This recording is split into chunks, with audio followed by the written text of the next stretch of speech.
In this video, I'm going to show you guys how to fix the problem of media not playing in PowerPoint. So without further ado, let's get started. Let's say you're inserting a video from pexels.com or pixabay.com and you insert your video and it's just not playing. It says cannot play media or codec unavailable error. Well, what do we need to do? We need to install the proper codec. You need to go to this site right here. It looks like it's from the 1990s, not sure why, but go to the site, download basic, click on that right there. Then you're going to click server 1. It's going to download right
Okay. All right. I think that the workshops are very disturbing. All right, let's start. Good morning to everyone. Please. So we are going to start the session today. Please follow the program because a lot of you, in the program it says, in which area, the lectures happen. So usually all the majority of the lectures happens here, but there are some workshops today and round tables that will happen in the Amphitheatre A. So check the program in order to know, to pick up and select, choose where you would like to be. So if I check the program today, in order to help you, from the website, so the website is all the information. Right now, we have 2 parallel sessions. We are going to have together with us in a few moments our colleague from Poland. I'm going to give you introduction in a short while. That she's going to speak about intercultural communications. And at the same time, in Amphitheatre E, we have a roundtable discussion about developing competencies for the new virtual and blended modalities of international collaboration. So, in Amphitheatre E right now, a discussion about the topic developing competencies for new virtual and blended modalities of international collaboration happens. So it's up to you to select which slot you would like to follow. All right? So it's Amphitheatre E. It's like the small room opposite. So if we go to the next slot, then the same thing happens. The round table on Amphitheatre E continues. And then here we continue with another invited talk from Professor Manolis Fragoulis, that he's going to speak about the effect of nutrition and physical activity on the biochemical metabolic function. I will appreciate when I'm talking, because then there is a noise from the ventilator, then, the noise of the talking, so it's very hard for me. And then the round table, is like on the other, as I said, and then we have the coffee break. After the coffee break, in this room, we are going to have a workshop from a colleague from Vilnius Tech, the citizen science. Yesterday, we have followed a very nice theoretical presentation about the principles and the tools about the citizen science. So the workshop will happen here in Amphitheatre A. At the same time, in the Amphitheatre E, another workshop will take place. That yesterday I sent you a link in order to be registered. It's about mindful eating. So on the slot 11:30 to 12:15, we are going to have 2 workshops. One here about citizen science and another one in the opposite lecture room about mindful eating. Then we can continue here the lecture session with our colleague from Israel, Professor Nava Sheikh, that is going to speak about artificial intelligence. And at the same time, the citizen science workshop will move to Amphitheatre E. We are going to have a lunch break, and after lunch break, I will update you again. So I'm repeating. Today it's a little bit challenging because from the very beginning, from the start of the day, we have parallel sessions. So I strongly advise you to follow the website and pick up where you would like, what you would like to follow today. We are going to start with a lecture here in intercultural communication. If you would like to follow the roundtable discussion, you should go to the Amphitheatre. Otherwise, we stay all together here. So at this moment, I would like to invite our colleague from Poland. She's a lecturer over there. What she's going to cover is something very important. We mentioned that, one of the highest barriers regarding international collaboration is the intercultural communication. Dr. Anna Stefanovic-Kokol, if I have pronounced well your name, is on the floor. She's a lecturer in the University of Applied Sciences in Tarnów in Poland. The title of her presentation is Intercultural Communication, the Challenges of the Future. So, Anna, you have 45 minutes. I will switch on the mic for you. You need to speak very close to the mic for the people to record your Perfect. presentation. I will take some photos from there. No problem. You can use the Pointer. pointer. This is the laser. Okay, and if I And change this is the forward. slides, I just change the slides here. Yeah, here or Okay. here. No. Okay. But Right. Hopefully you can hear me. Right. And I try to, yes, be as loud as my dear colleague and outperform the air conditioning. But okay, well, a few words about where I come from before I actually dive into intercultural communication. I come from University of Applied Sciences, so we are oriented into preparing students to the labor market. We are a small university, no more than 5,000 students per year, but quite diverse. We've got 6 faculties, more than 30 departments. Myself, I'm a linguist. My background is in humanities. I lecture in the Department of English Philology. But I have a dual role at the university. It's a small institution, and we often have to perform 2 roles at a time. So my second role is the head of international office. And I've been the Erasmus coordinator for English philology ever since it started, so for over 25 years now.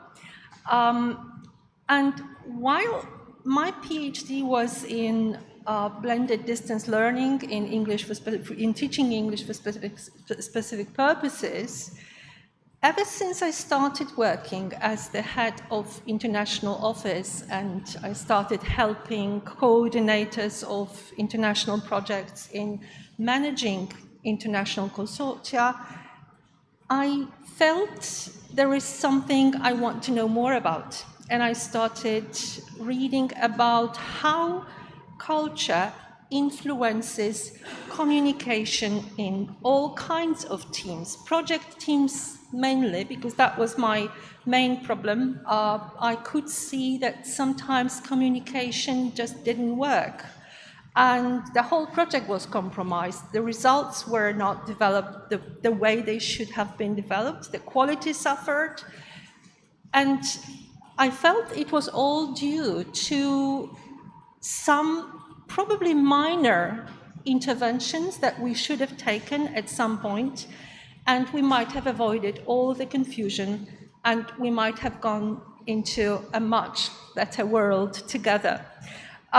So the plan for today is, it's quite intense, but I know it's the 3rd day of the conference. I know you are tired, and you need a bit of engagement activity. So I will start by introducing the topic, by defining the term, as we usually do. But I will ask you to consider how you feel about this definition, and I will try to ask you whether you see the components of the definition in a real-world example, whether you actually can recognize the elements there. That's why I will be asking for help playing this 1-minute video, but hopefully we can make it. Then I'll talk about the challenges, the current challenges in intercultural communication. And here I will also ask your help and your experience, because we are in a unique setting. I've got people from different cultures around me, so that would be a wasted opportunity if I didn't ask for your help. And I will also ask you to pick up your crystal balls and try to think of future challenges so that we can again try to use the collective intelligence that we have here. Now, I have been reading around the topic for now, and I will try to show you what I have found in literature when it comes to both the challenges and the possible solutions. So that will be point 4, adapting to the future and developing intercultural communication competence. Right, thank you very much. Thank you. And if we have enough time, I will go into strengthening communication skills because I believe it's one of the main deficiencies that we have within teams. It is something that we often just disregard as an element that is not that important, because what I have found out is that people focus so much on tasks, on merit-related issues, that they seem to forget it is not robots working on the outcomes, on the results. It is real people who have been formed, whose personalities were formed in certain environments, who come with a baggage of their own experiences, who are different from one another in quite substantial way. Right, so what is intercultural communication? Well, the sentence that answers the main question is quite short and concise, but I would like you to focus on 3 ideas in it. So it's actually quite packed with information. The first idea is effective. So intercultural communication needs to be effective, needs to be appropriate, and that's the second important point here. And it refers to interaction between people from diverse cultural background. That's the third idea. Diverse cultural background does not necessarily mean different cultures, different nations, because cultures sometimes span borders, cultures sometimes share countries, and we may have a country which is rather multicultural, and people of the same nationality may have very different communication styles, may have very different sets of values. On the other hand, we may have people coming from different countries who are very much alike. Now, how do we go about operationalizing this concept? Because this definition, I didn't even quote it to a certain source. It is an abbreviation. It is a concise way of putting what most authors writing about intercultural communication say.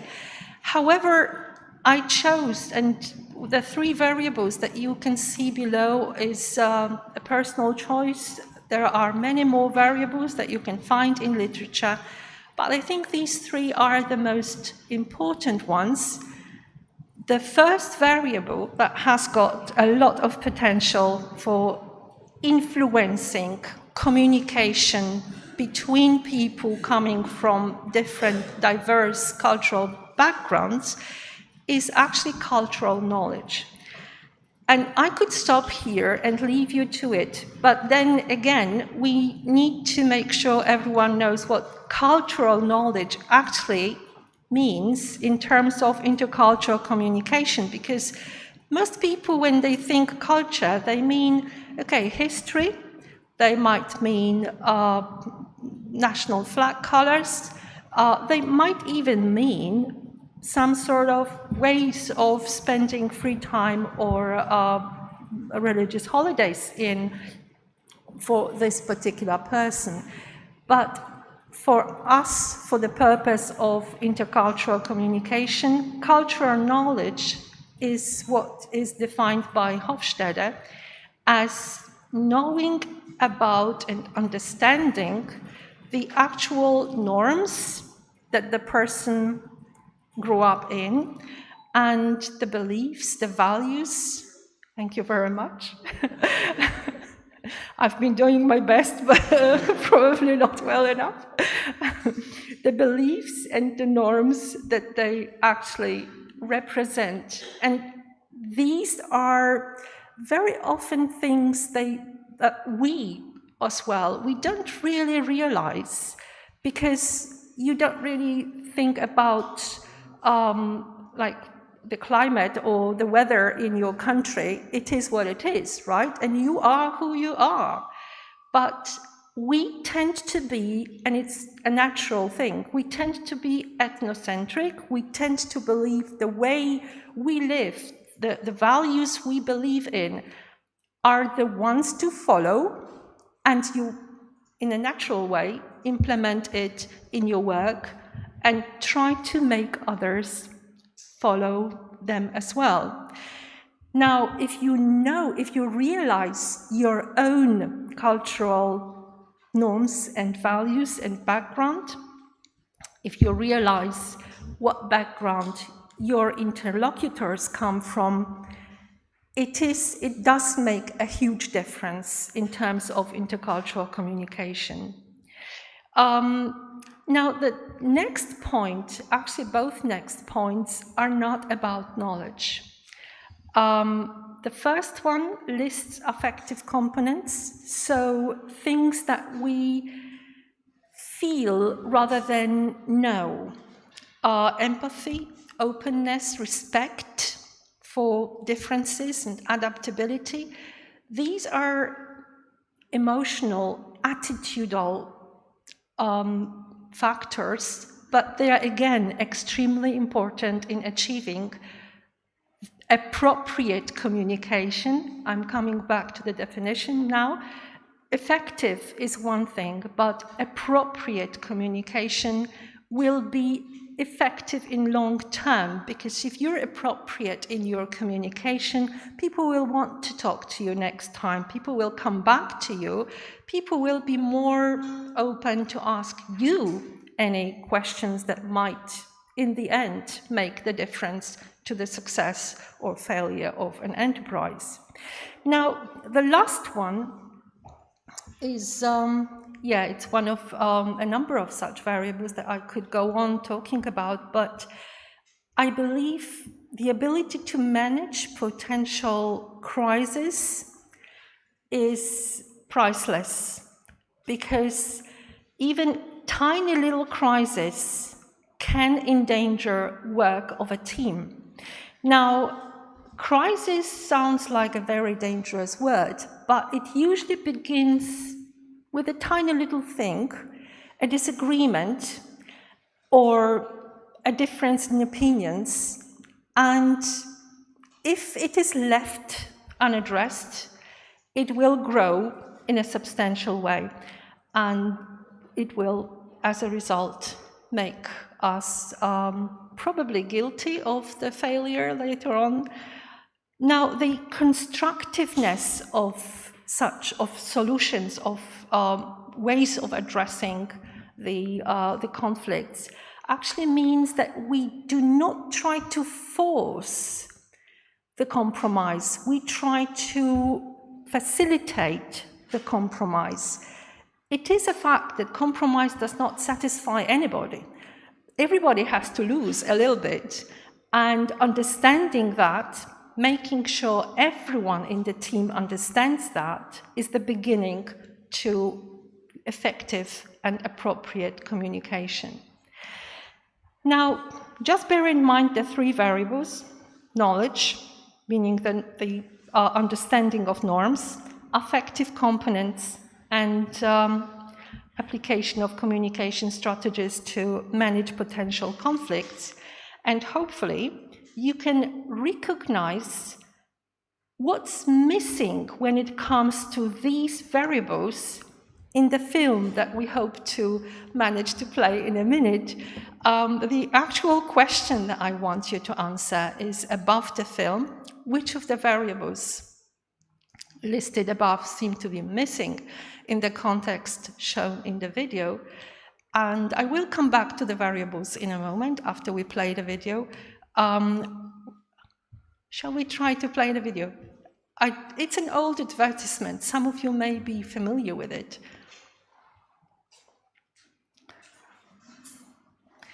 And I need 1 minute later, because I just need a minute of this. Okay. Can I? Sure, no problem.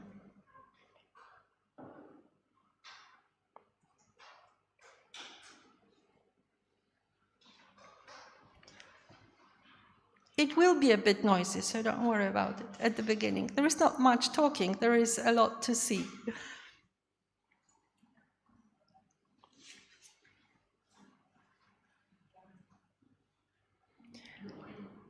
In the meantime, while you're watching, mind both the hosts, and the guest. And when you consider what's missing, don't just focus on one side. Try to focus on both sides.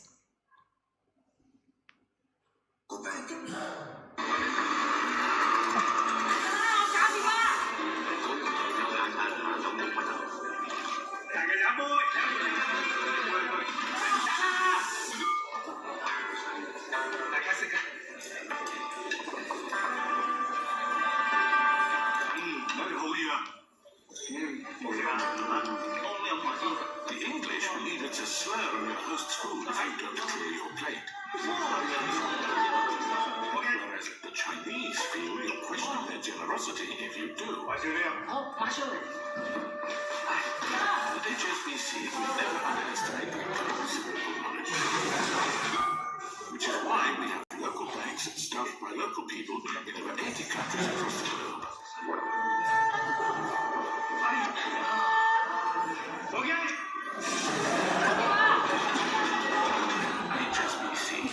Okay. Oh, sorry. That's fine, thank you. Well, hopefully you enjoyed that. Now, when we get back to my presentation, sure, 1 minute. Thank you very much for your help, thank you. Well, I hope you enjoyed it.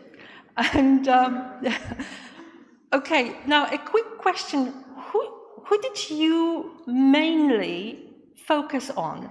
The guest or the host? Both of them. Both, perfect, as I asked. Thank you very much. That's great.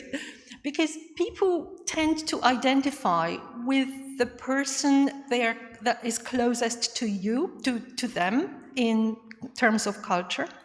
So they often empathize with the guest, and they focus on the guest mainly. Right, thank you. Now, if we just go back to the variables. So what do you think, which of the variables was missing? Just, you can shout out anytime. Knowledge. Exactly. Knowledge. Now, in terms of whom? The guest or the host? Perfect. Because again, we tend to think the guest has a responsibility and should know about the host. They should, but the host has a responsibility as well. Now, was there anything else that could have been improved there? Language, very well. Or even the communication. I mean,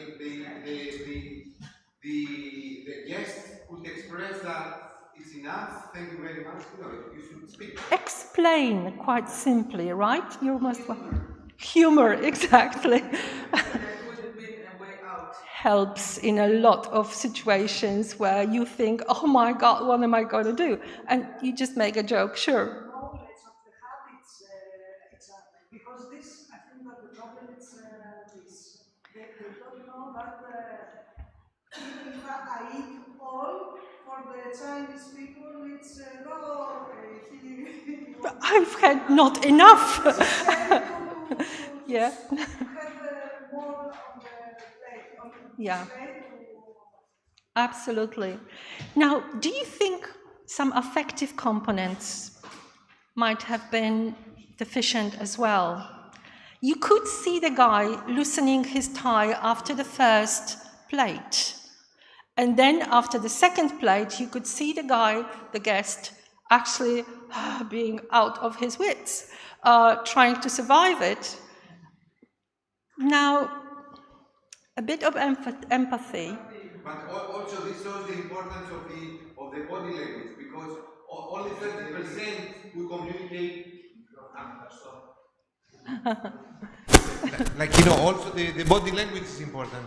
I mean, I don't know exactly if I'm accurate now to this figure, but this is like the percentages. Like only 30 or 20% we say orally, and the rest we express through our body language. So even, the observation Exactly. of both sides, the body language. a little bit of Thank you. Doesn't mean you are enough. It's you are feel good with the With lots people of around. If you look good at this one.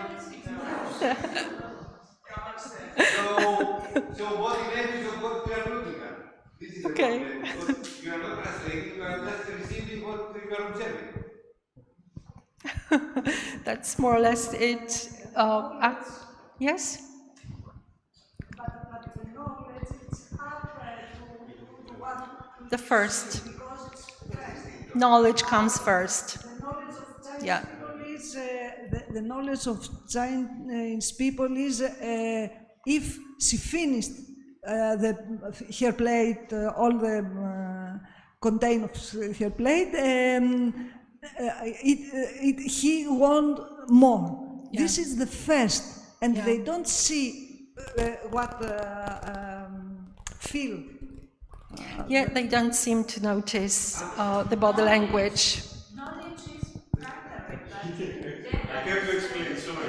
We use the microphone because people watching us from social media also. Gosh. So Okay. now we are lost. So knowledge is primary, is basic, I would say, but there was also the lack of openness. If they could observe and see these facial expressions, body language, and if you are flexible, even if you don't know about these cultural differences, you are able to adapt to what's going on the spot. So I think openness was not present Yeah. there.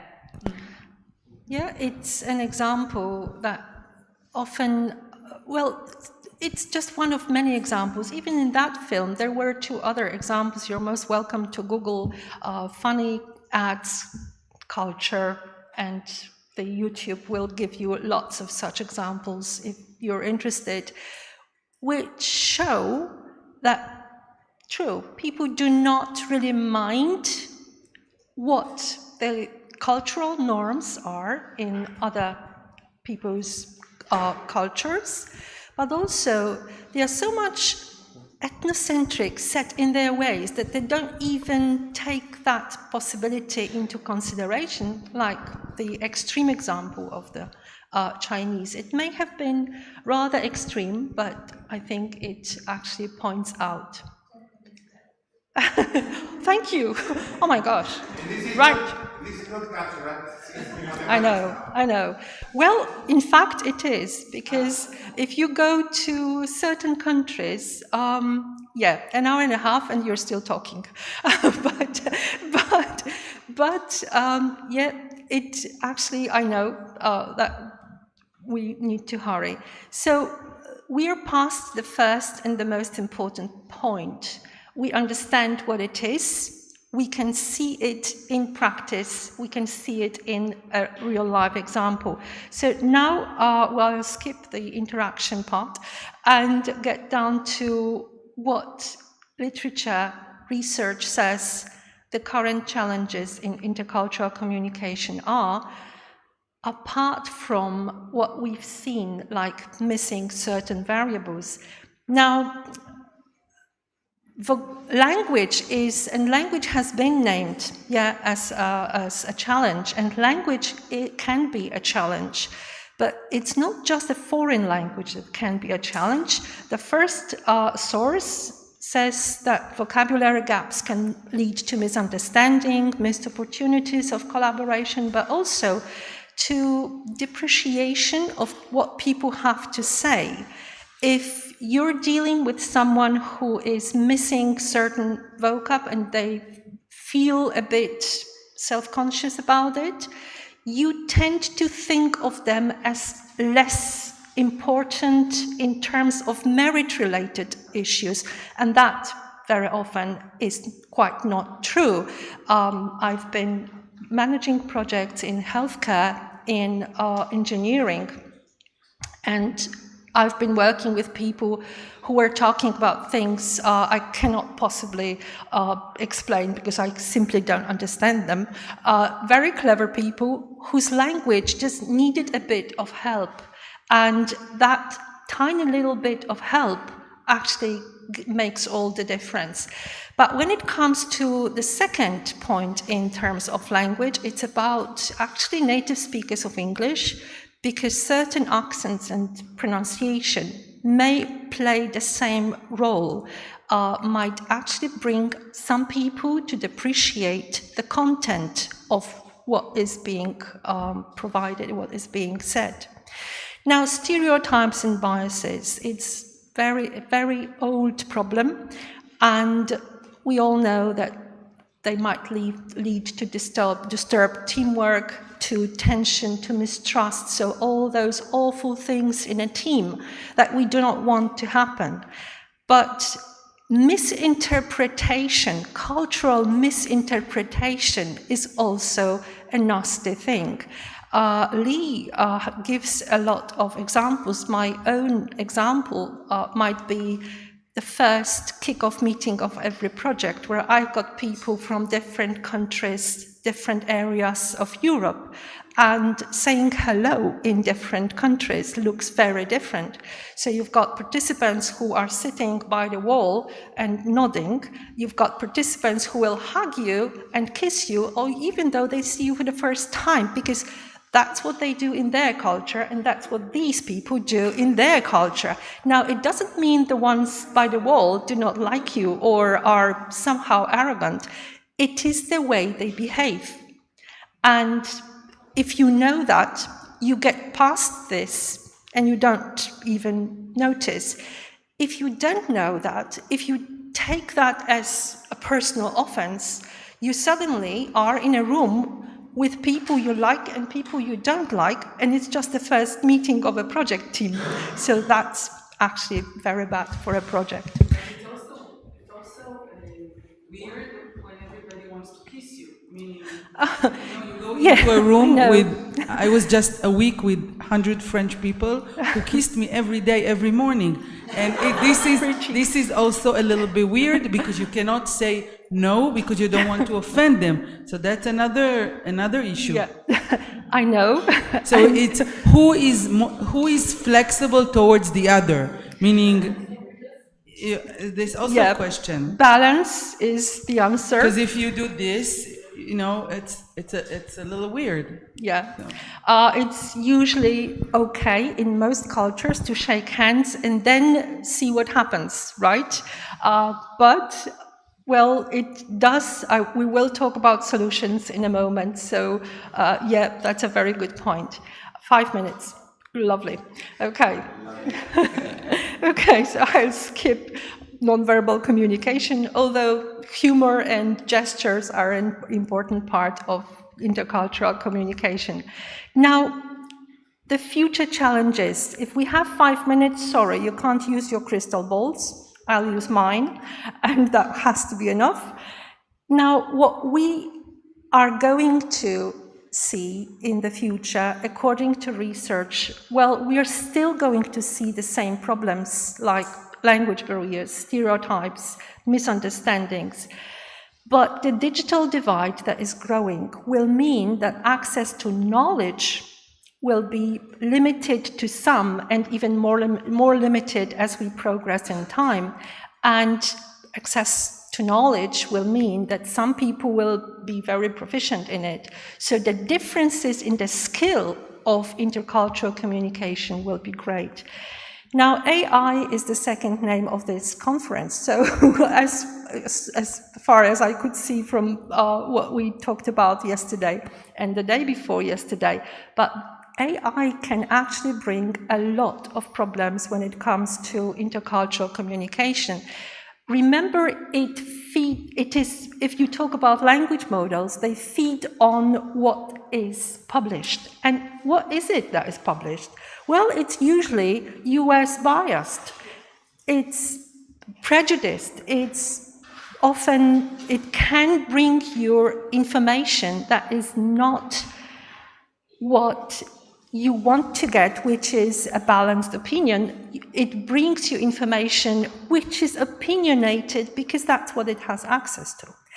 Now, that puts a lot of strain to developers who need to take precautions not to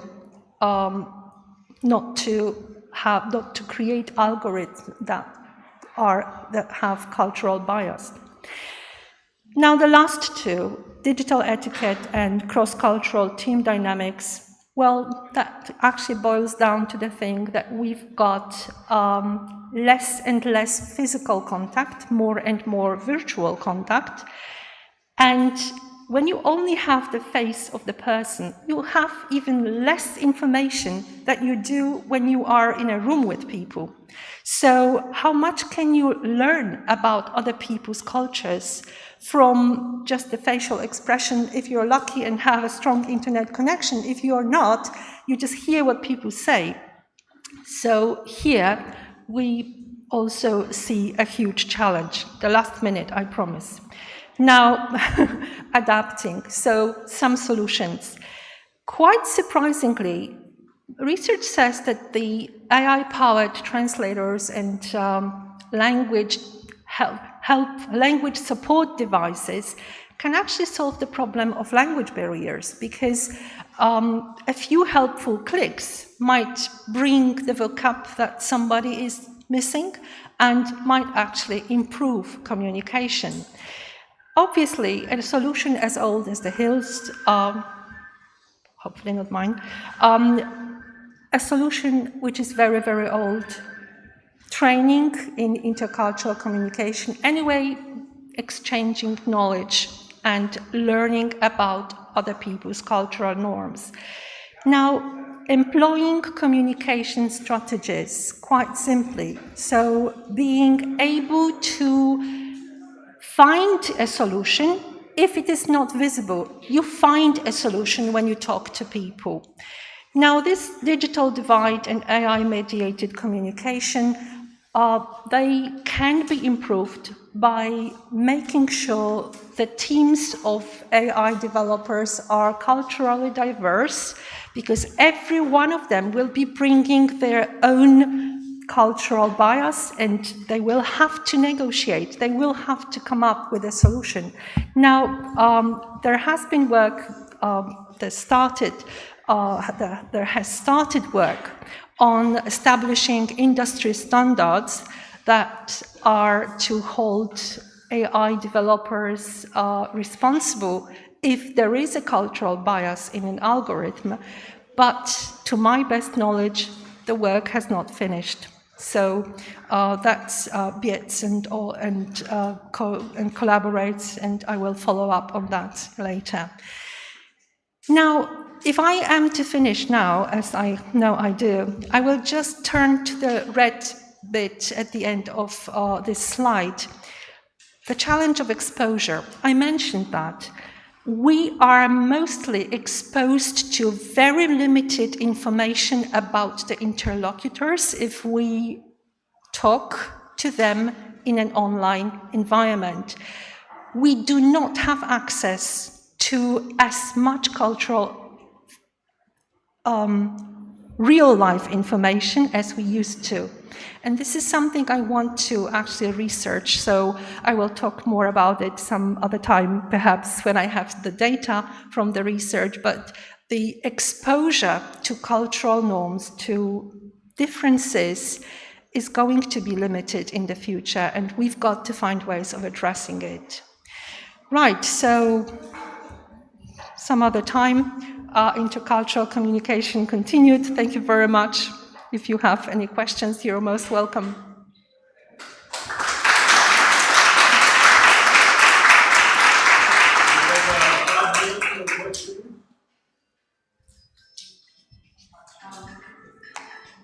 Sure.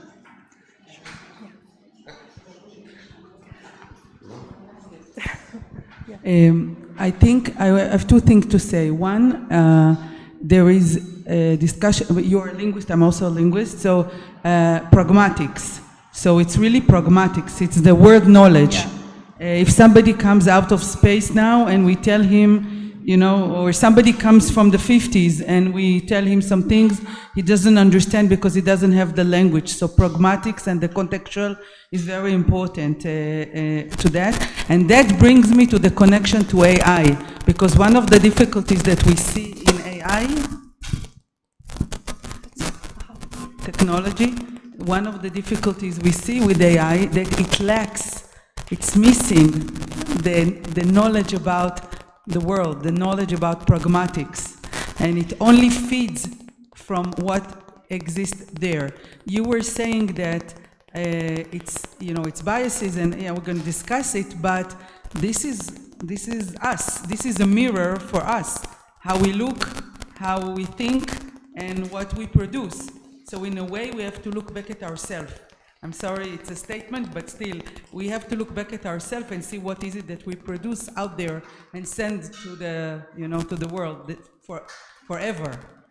You're absolutely right, and therefore there have been tests proposed to test AI algorithms against cultural bias as one of the ways that can be introduced to deal with the problem. Obviously, we are still at the infancy steps here, so it is still work in progress. So I would like to ask you something, and I would like to make a comment. So Welcome. You mentioned that the digital communication prohibits the face-to-face interaction, and of course hints a lot of the interactions. But even if you are going to copy and notice how the different nationalities and the different cultures reply to an email, you can understand a lot of things about their cultures. I mean, for example, if you see how a Swedish or an Israeli replies to email, it's very direct and very short. On the other hand, if you can check, emails from the US colleagues or from colleagues from the UK, they start a different process. And this is a way that they reveal how you should communicate, formal or non-formal, direct or non-direct, with this culture. So I would say that even through Zoom, the way that people communicate, the people that they send in the reply email, reveals a lot of their cultural details. As a notice, I have a question for you. If someone, because now we live in a global world, yeah. I'm going to be called to work in different countries as the majority of our graduate students, how we should behave? I mean, what is the recipe that you would like to give it to them? Like to try to adapt to the local culture, and what should be the tolerance of the local people towards people that they are coming to their country? Okay, yes, adaptation is the answer, but also employing the communication strategies. So talk to the people. Yes, definitely adapt where talking does not bring them to understand your background. Then the only thing you can do is to adapt. You need to survive, right? But on the other hand, I truly believe that some communication strategies used effectively can bring the other side to understand your context and to adapt as well.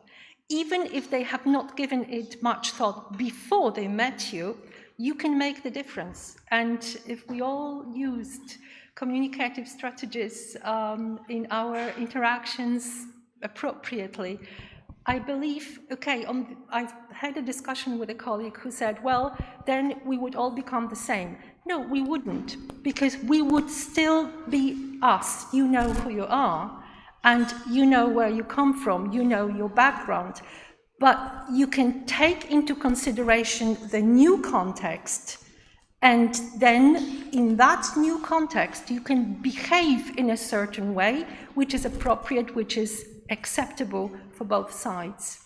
So communicate. So if this is the case, let's thank again our speakers.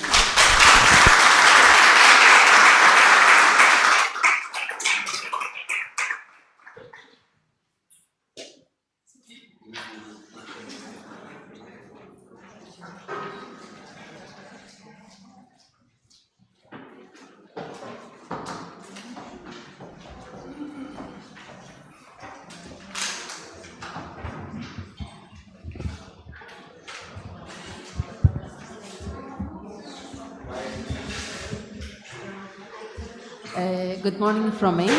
I welcome you all again because I haven't seen you before. So now I'm asking Professor Fragoulis Manolis to come to present his talk. Professor Fragoulis is an emeritus professor of biochemistry in the University of Athens. Actually, we are very honored that he accepted our invitation. He's not through Erasmus, he's not all through this network, and he did this travel by his own, so we are very honored that he accepted our invitation. Mr. Fragoulis is a full member of the European Academy of Science. Also, he is president of the Science and Society Committee of the Federation European Biochemistry Society and member of the Biomed Alliance. And his presentation will be the effect of nutrition and physical activity on biochemical metabolic function. So, Professor Fragoulis, you can start. Thank you, Professor Markaki, for the kind introduction. Thank you for the invitation. And it's only a pleasure for me to talk to Scythia. As you know, I am from Scythia, and of course, it's a pleasure. I will try to describe a little bit how is the situation in nowadays regarding the epigenetic effects. Between them are included the epigenetic effect of diet, and there are also the epigenetic effect of nutrition. Let's begin what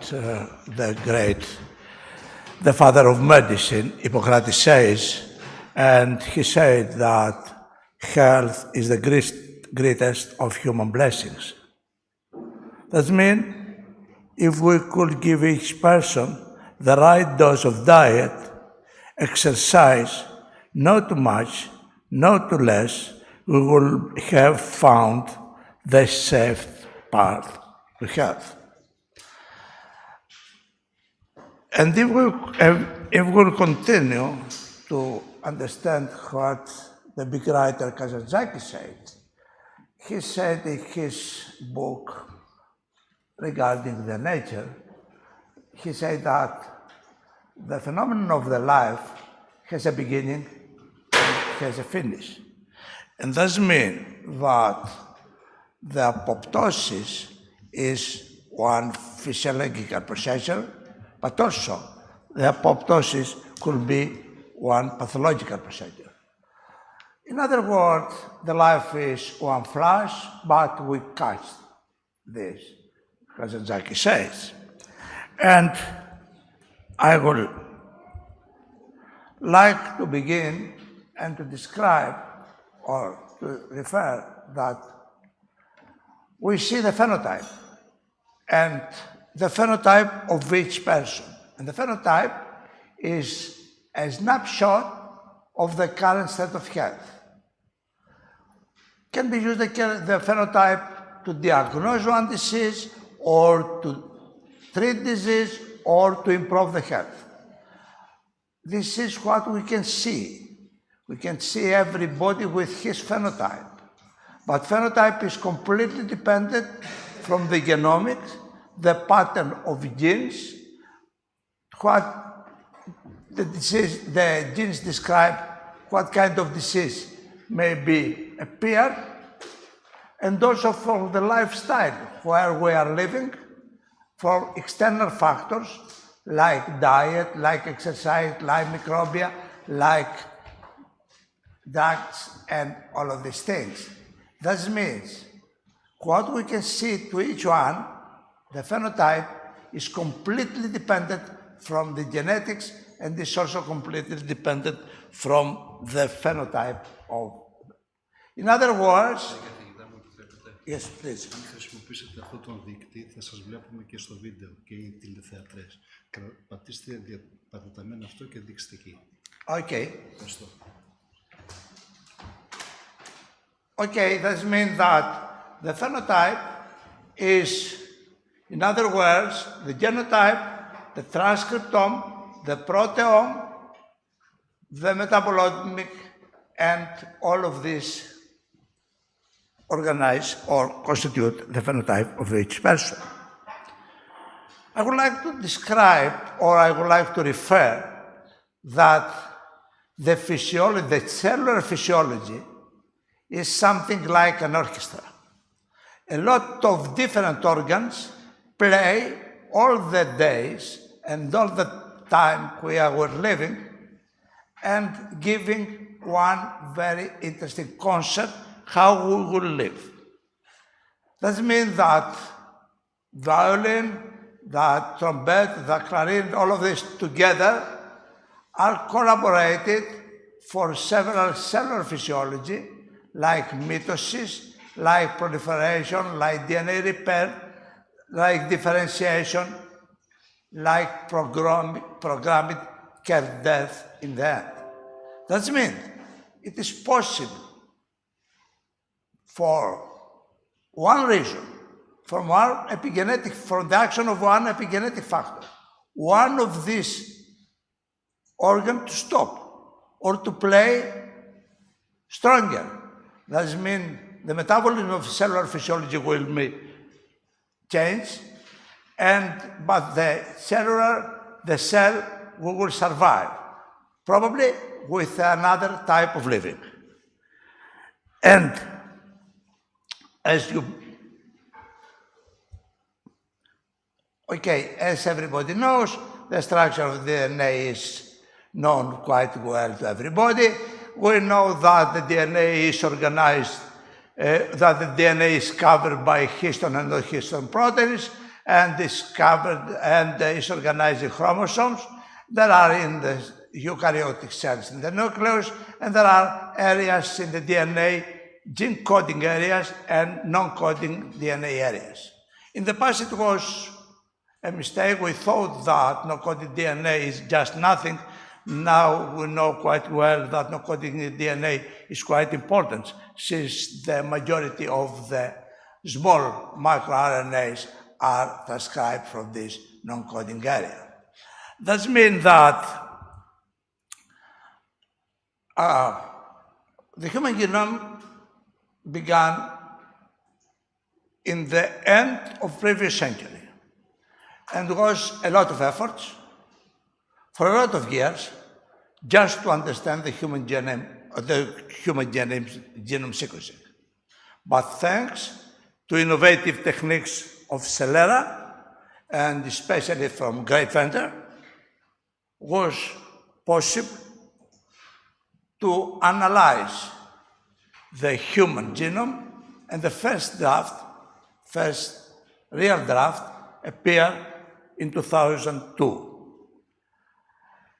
From the sequencing of the DNA, there are a lot of very interesting results. The automatic sequence machine everything is automatic now, and using for different colors, we can describe quite easily the structure of the DNA. Okay, this is not something important.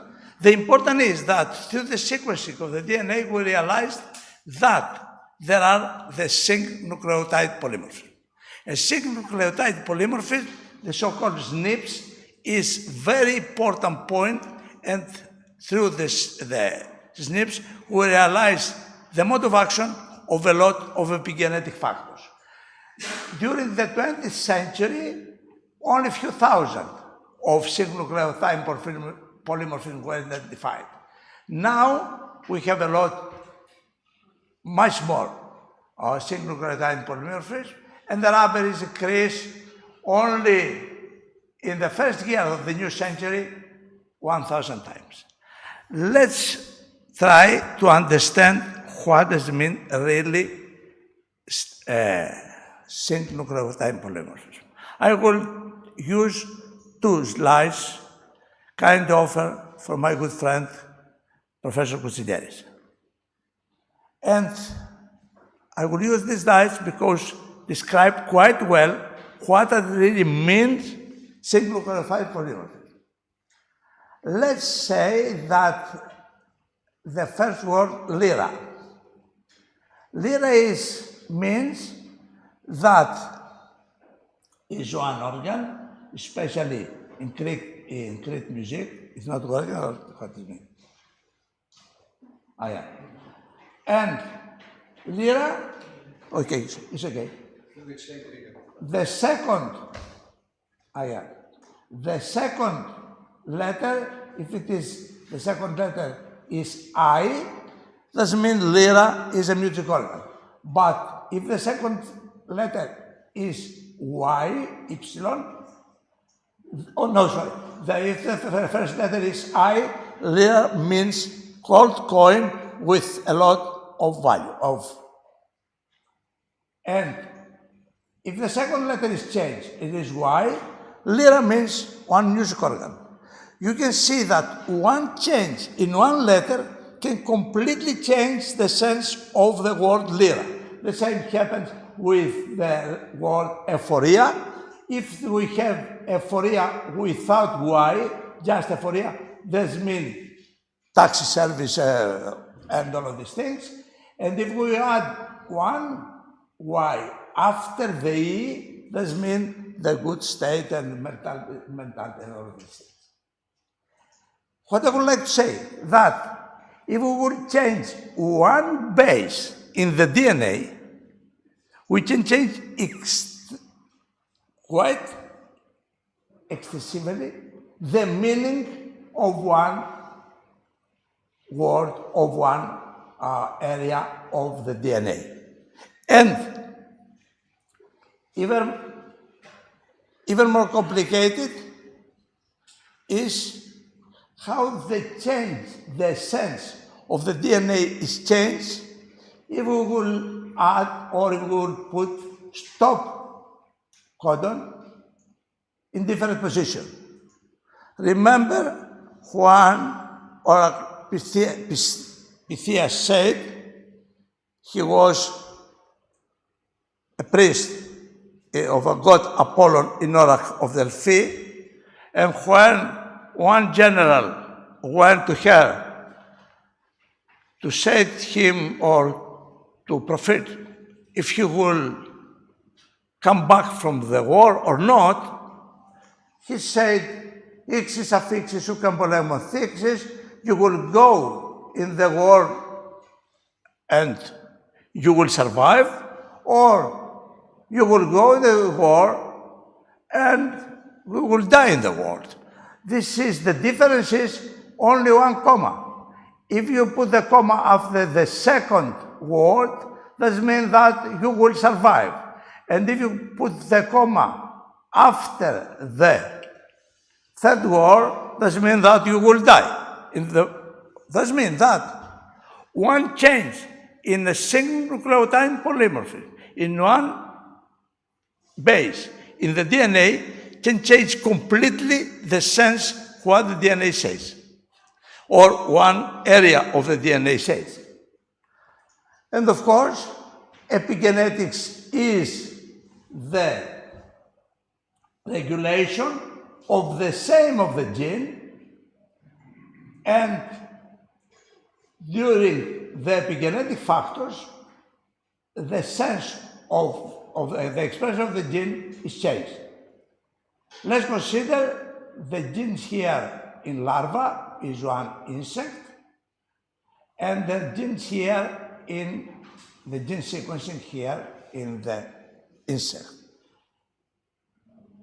The gene structure is completely the same, but according to or with the influence of epigenetic factors, for example, here is hormones, they can change the expression of the DNA, and we have this type of phenotype here and this type of phenotype here.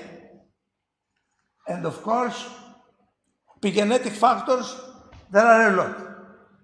There are diet, there are drugs, there are toxic chemicals, there are exercise, there are microbiome.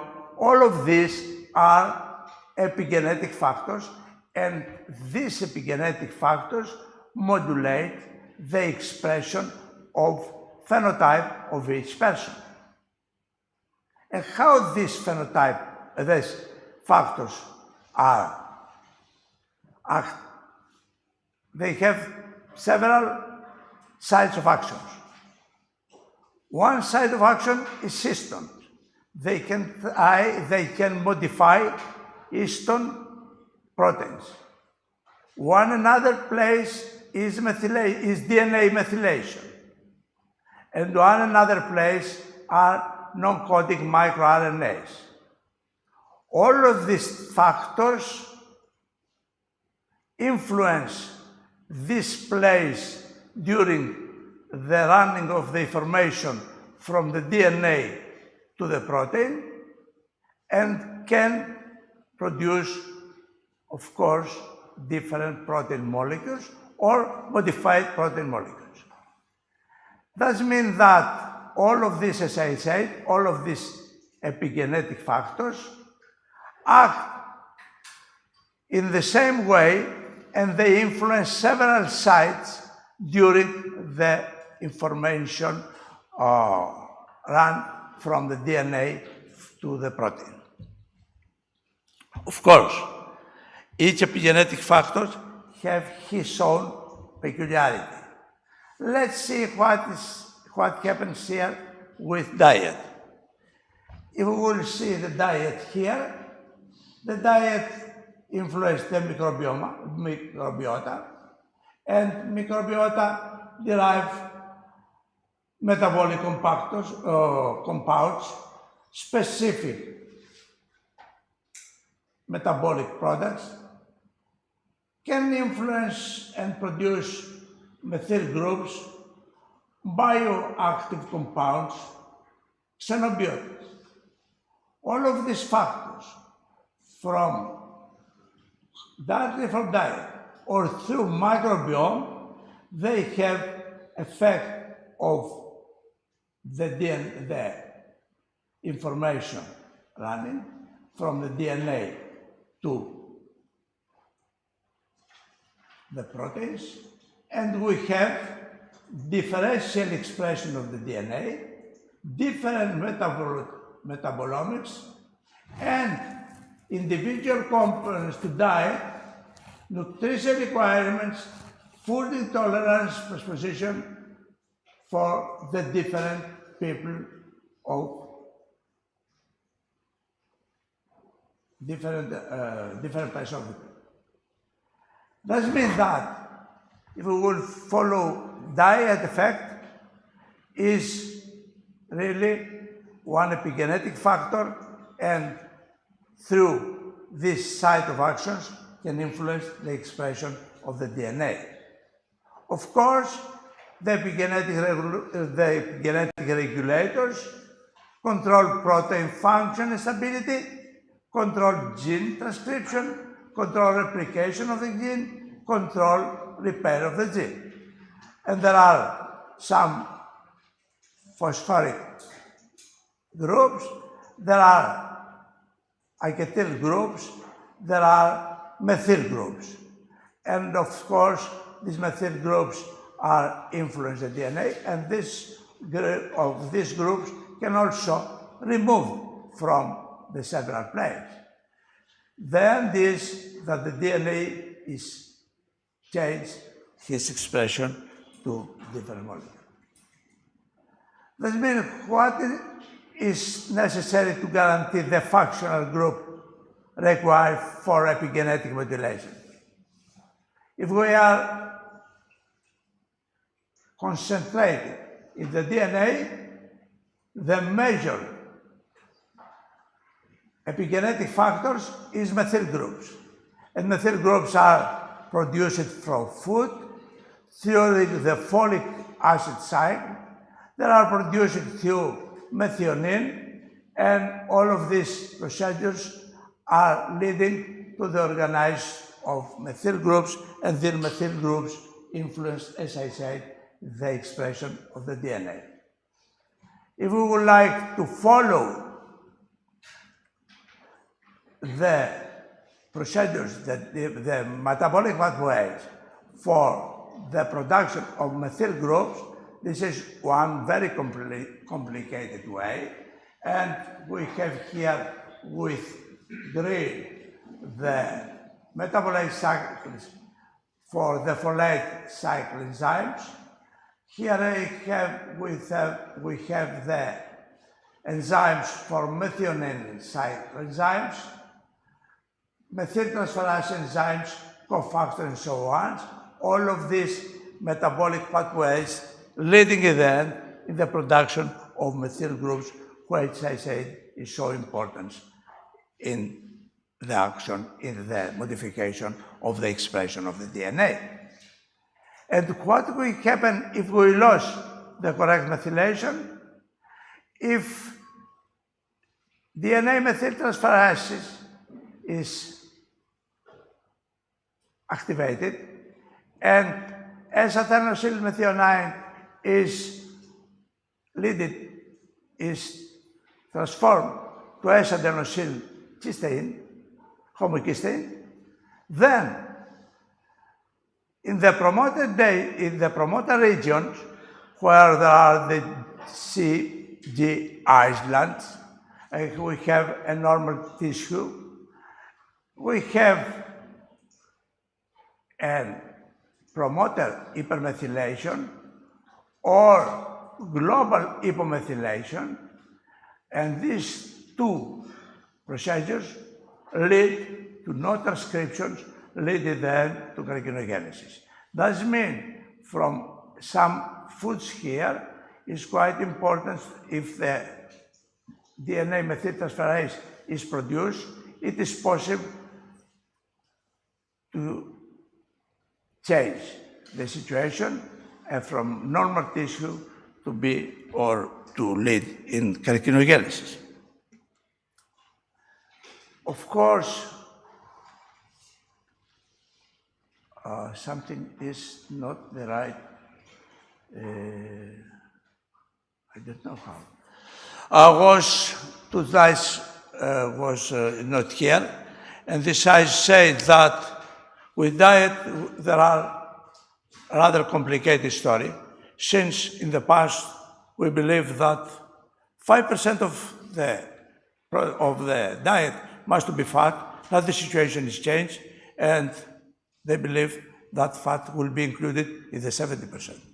And all the diet products produce metabolic factors, metabolic compounds, produce energy, produce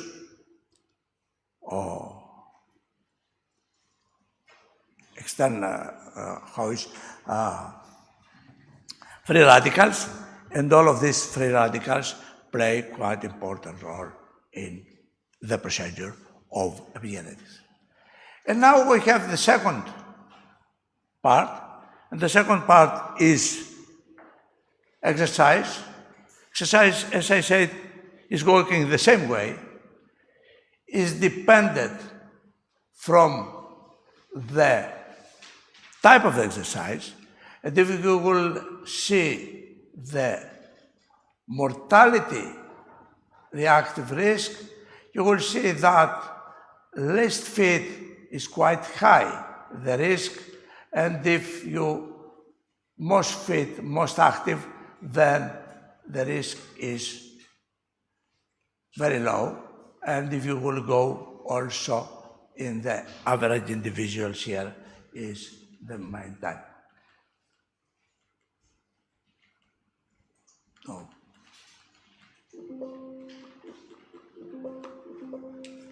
Something is wrong.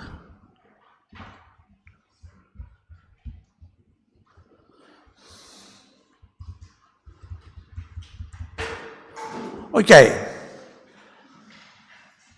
Everybody knows that, no, it's not appear.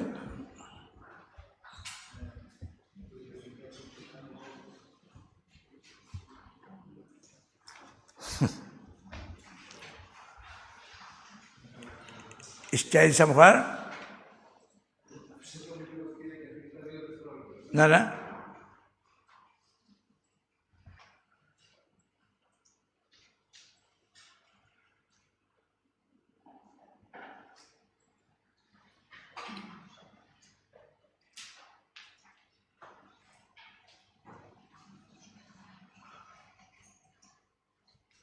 Okay, We have here the type of evolution, and as the people was in the normal state, decreased physical activity in humans, and that means that we need more and more exercise to avoid the situation from the sitting stage. As I said before, the exercise is completely dependent from the type of exercise, but in general, all the athletic training influence, first of all, inflammation. Inflammation is several factors playing a quite important role, like TNF factor, I think CRP and all of these things.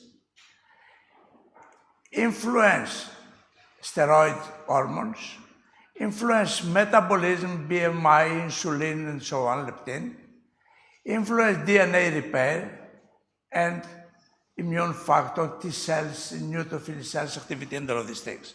All of this has to do with exercise. And of course, the exercise is not only very helpful, because if you will see the risk of respiratory tract infections, the heavy exercise increase this risk for, the function of the exercise, or how the exercise influence each person, is completely dependent and from several factors, and has something to do with the lipid disposal, with the several with TNF factors and all of these things. And of course, we are here. As I said to you, the type of exercise influence quite different factors during the flow of the information. Let's see what happens if acute or chronic aerobic exercise, and there are in this exercise aerobic interval training. Then we have DNA hypomethylation in lymphocytes. We have effect in the regulation of microRNA ATHENA, regulation, downregulation of MIR 206 and so on, and then all of this type of exercise influence breast cancer. If we have acute or chronic aerobic exercise without an interval of training, then we have again a DNA hypomethylation in muscle tissue, but we have altered DNA methylation in adipose tissues, and there are downregulation in microRNA 23, and then this type of exercise influence the type 2 diabetes and the obesity. And if we have chronic or acute aerobic interval training, that means that we have some other change, global and specific hypomethylation of DNA, and some other microRNA are influenced from this type of exercise, and this has something to do with cardiovascular pathology and hypertension and all of these things. And then if we have aerobic or combined strength aerobic exercise, we have some other effects, and in the end, they influence schizophrenia or cognitive design. That means that, as I said before, the different type of exercise influence different type in the flow of the information from the DNA to the protein, included in majority the microRNAs. MicroRNAs plays now, is known, quite important role during the epigenetic effect of exercise. And one good slides from my good friend Pauli from the University of Geneva, and he gave these slides here, and he described 32 diseases where exercise is effective in the primary prevention, sometimes also with the treatment of these actions. Of course, physical activity in Greece is very low. We have only 2% in sports centers, and in Germany is 25%, in Holland 25%, in Germany 90%. The physical activity and exercise is rather better, and the relationship between physical activity and aging and the use of exercise as method of longevity and physical activity, physical mental, is well recognized in recognized in Finland, in Sweden, in Denmark, in Greece only 7%. Okay, and I would like to say in the end that if we would like to increase our life, healthy food intake, physical exercise is quite important. From the other side, cancer risk, neurodiseases, BMI, stress are really very dangerous and have very active effect to minimize our aging. Thank you.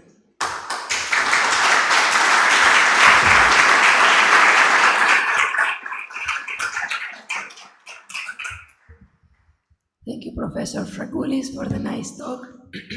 We can proceed with the questions. I have, may I ask first, because I'm quite confused with the slide, with the kind of exercise and then the outcomes of the disease. This means the lack of this kind of exercise? No, means that if you have the disease and you try to overcome the disease or to treat the disease, this type of exercise helps to treat the disease. Okay, thank you, because I was confused. Yeah, sure, yeah. Okay. Probably was my mistake, yeah. Okay, so please.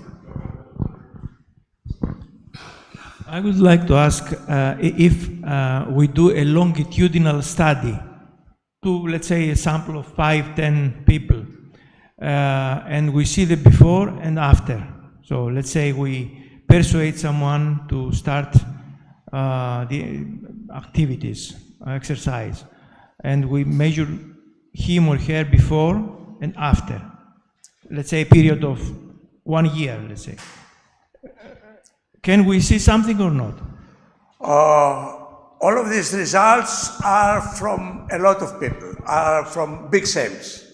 And in the end, from big samples, you can conclude some results like this one. If you are doing the same experiment with 5 people or with 10 people, or I don't know, probably you will not say anything, because there are some other activities and they can overcome the effect of the exercise. As I said to you, the cell physiology is like an orchestra. Probably one effect, one epigenetic effect can influence some organs in the orchestra, but there is coming some other organs and they can change the situation, and of course you cannot see anything. But if you are in a big people, in a big samples, then okay, you will see something.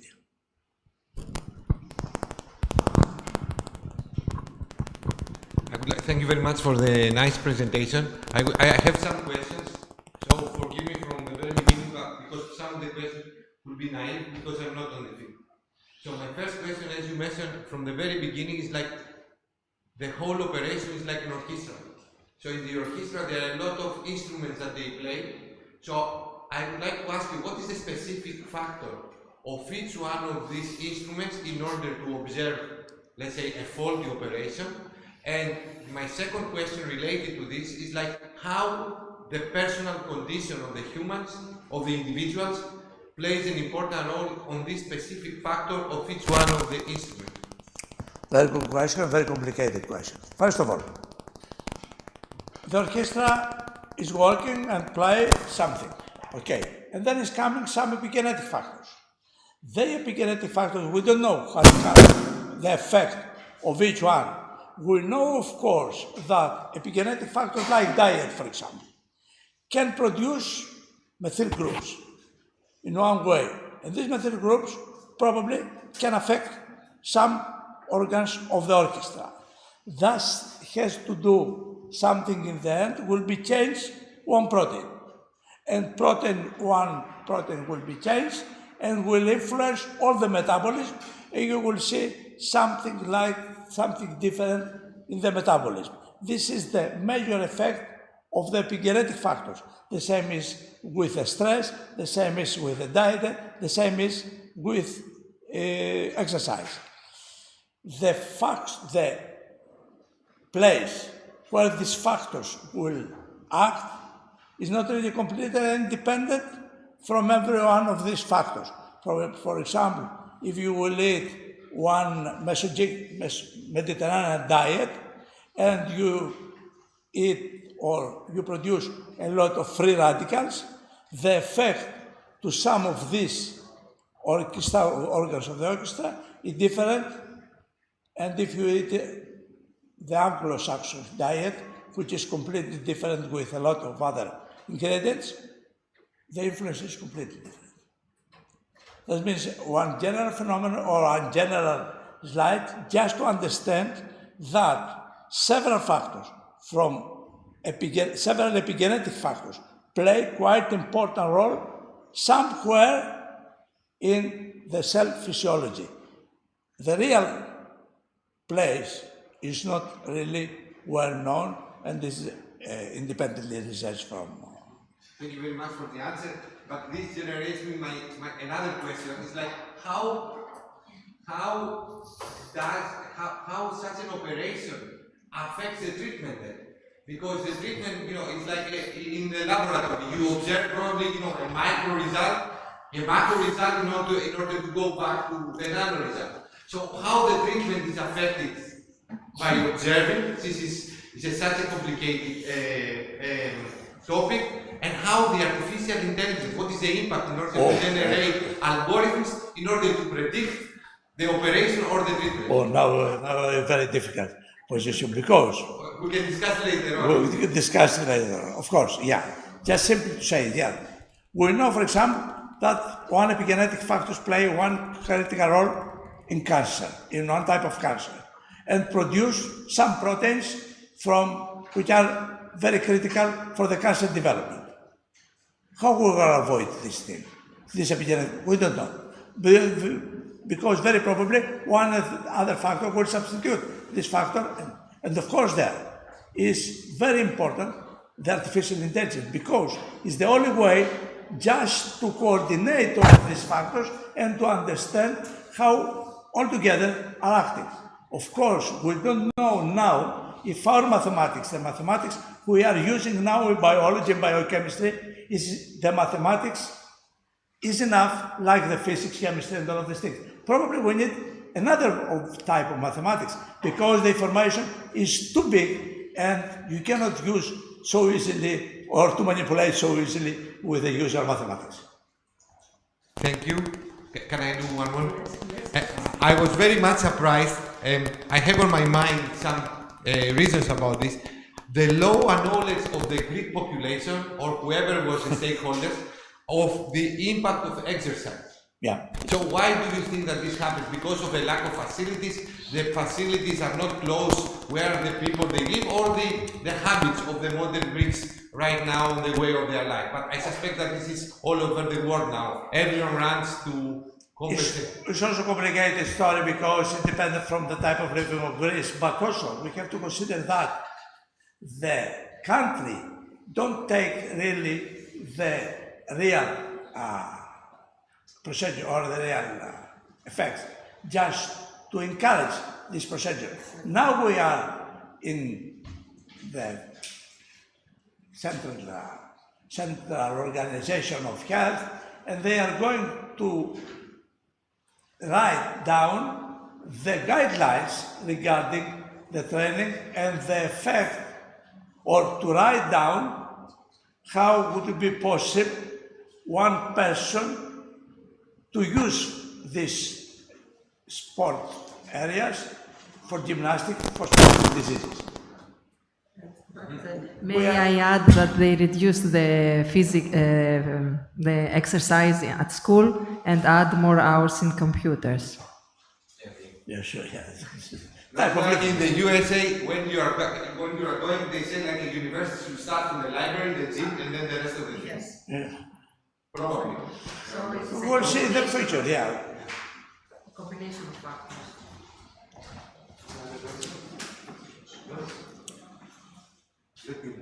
Is there any other question? Since they don't have, I have one more. Okay. Yes. Very nice. You provide these graphs about the type, the intensity of the exercise, and how these two factors do affect the mortality. But I'd like to ask you another parameter, the age. So how the age is related with all of this? Oh yeah, is one another type of slides, but I don't like to be so extended because this is a general phenomenon for all the ages, and that means that if this Americans say that it's better fat and fit than slim and slack. Yes. That means that it's general suggestion for the people, but of course there are peculiarities if you are sick, if you are in age, or all of these types. Thank you. Okay, thank you. Thank you, Professor Fragoulis. Yes. Now we have a coffee break of half an hour, and we'll be back at 11:30. And actually, we follow with 2 workshops. The next sessions are 2 workshops in parallel in the amphitheater. So if you would like to follow the workshop in citizen science, you should come back in this room. In different cases, you should go in order to follow the monthly meeting on the Amphitheatre A. In any case, you should stay in the university. Exactly.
My colleague, Professor Nava Sekt from Holon Institute of Technology will discuss with us.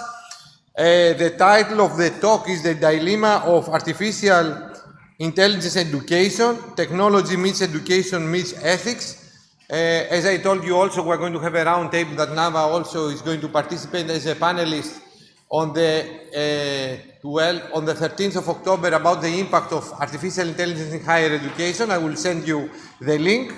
Let me speak to you that Nava is a part of an academic. She's a very... Now I'm going to request again, like I'm requesting to my students, when I'm talking, no one else talks. It's like, I think it's like, I'm not polite to ask this. So a little bit things I think about. Nava is a professor in the Holon Institute of Technology, has a long experience in consulting and working in high-tech companies like Bell Labs in New York.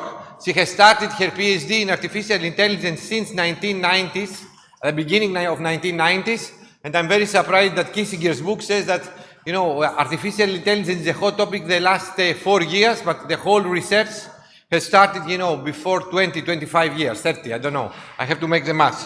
So she's a world-famous expert in artificial intelligence applications, natural language processing, multimodal human-machine interaction technologies, and speech processing applications. She holds a PhD from the State University in New York. She is a member of the engineering faculty in Holon Institute of Technology, and also she is very innovative in education as well, because she has started, you know, few courses within the framework of multidisciplinary studies, and at the end now, I hope that she will have the chance, she has established a whole department that professors, they teach at the same time from different, you know, disciplines, a course. So this is an approach that we would like to follow in Europe. So I have, because of the time, I would like to call Nava on the floor, and I would like, you know, to thank her in order to speak to us.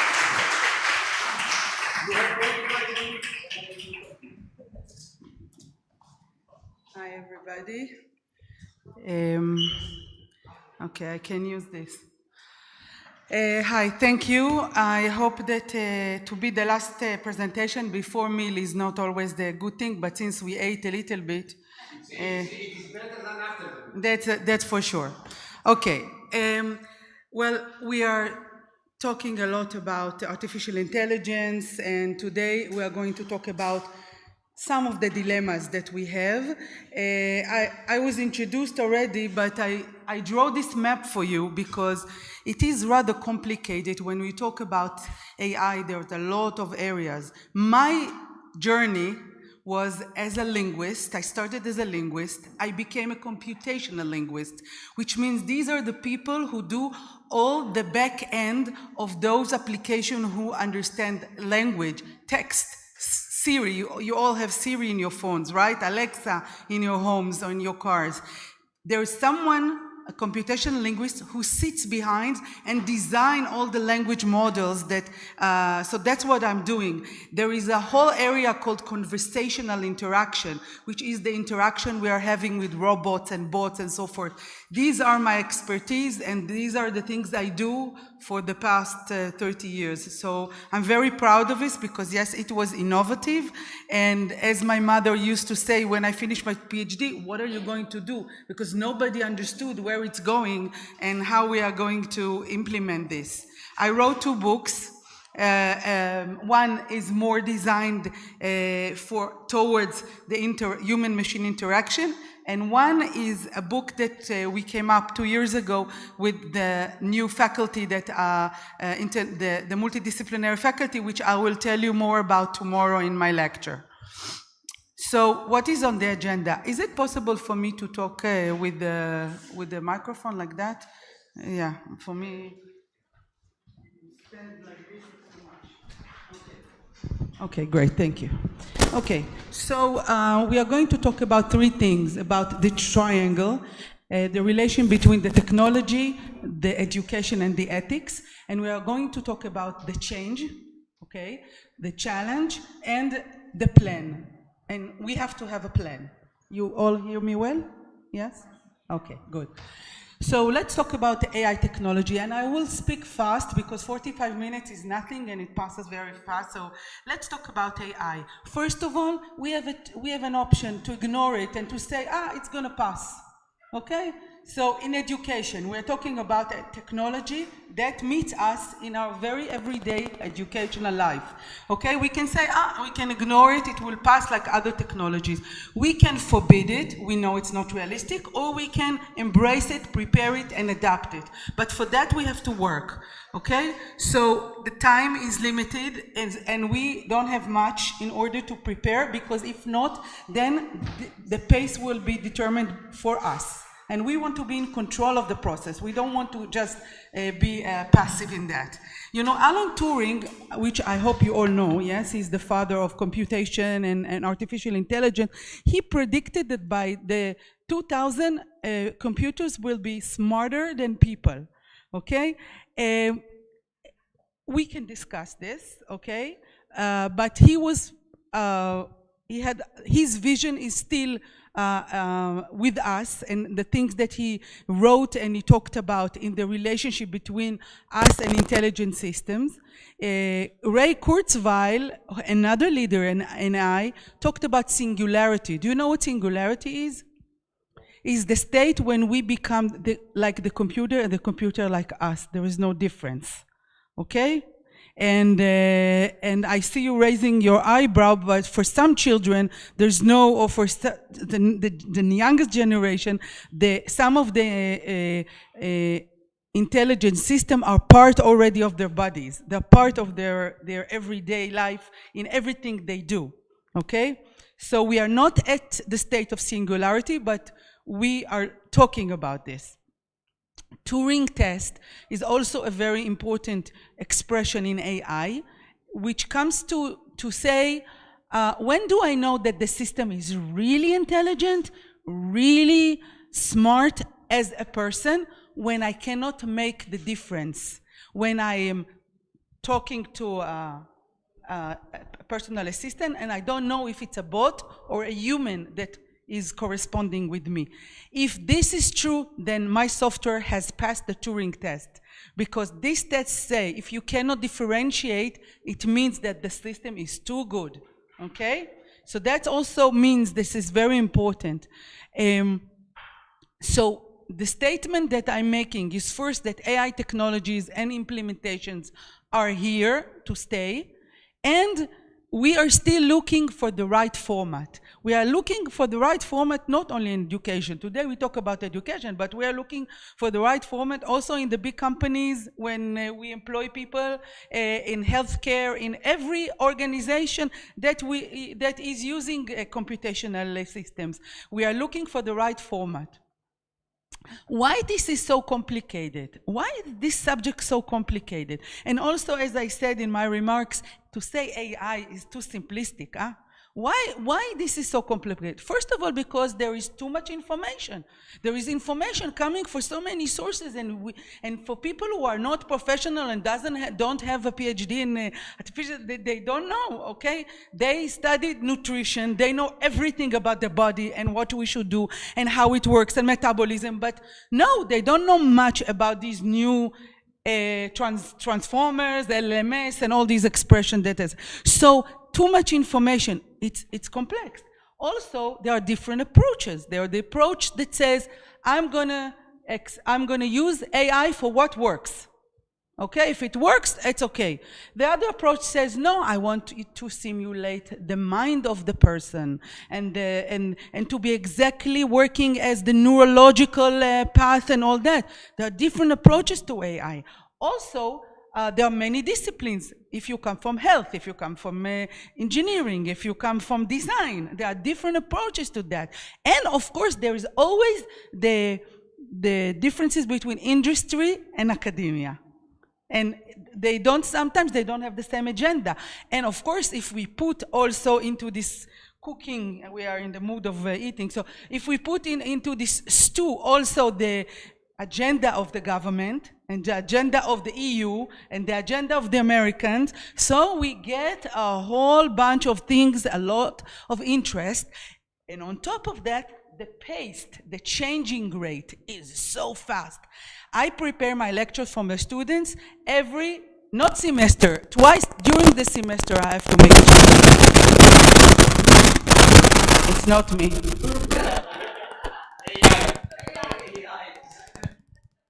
Everybody's talking about extraterrestrials, so it's too much information.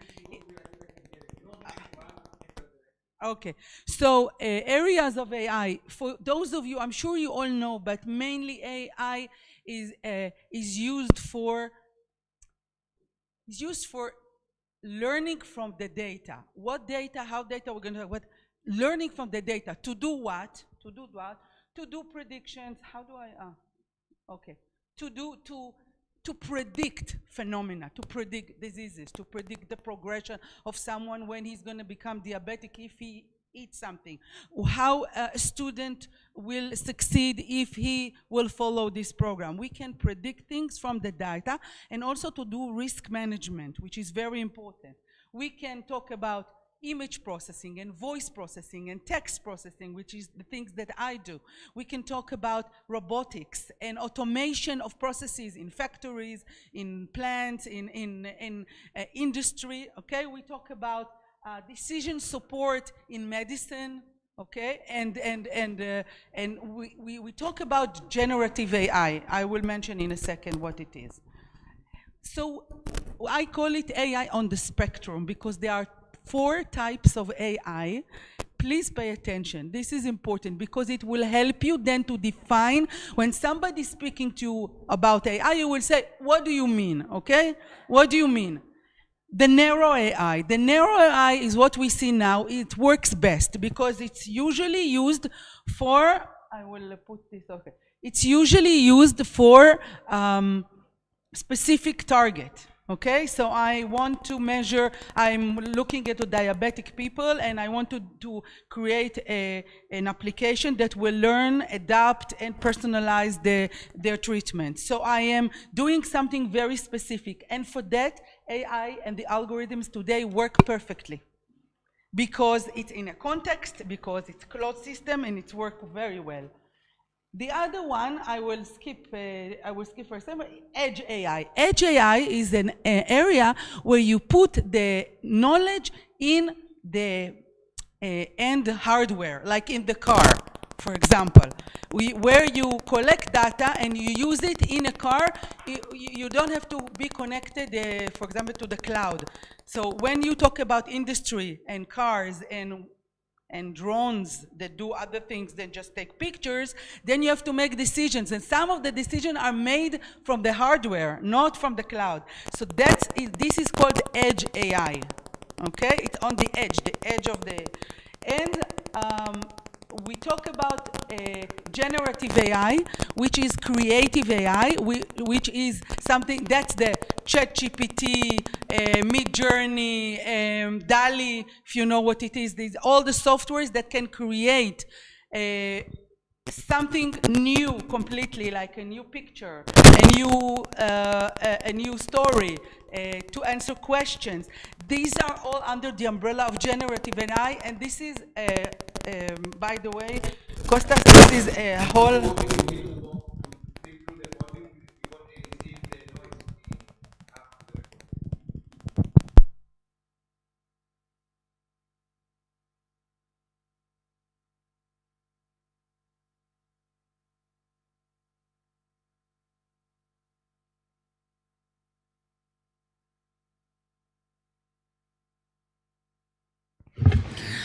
Why now? Why do we see now this burst of, everybody's talking about it? Why?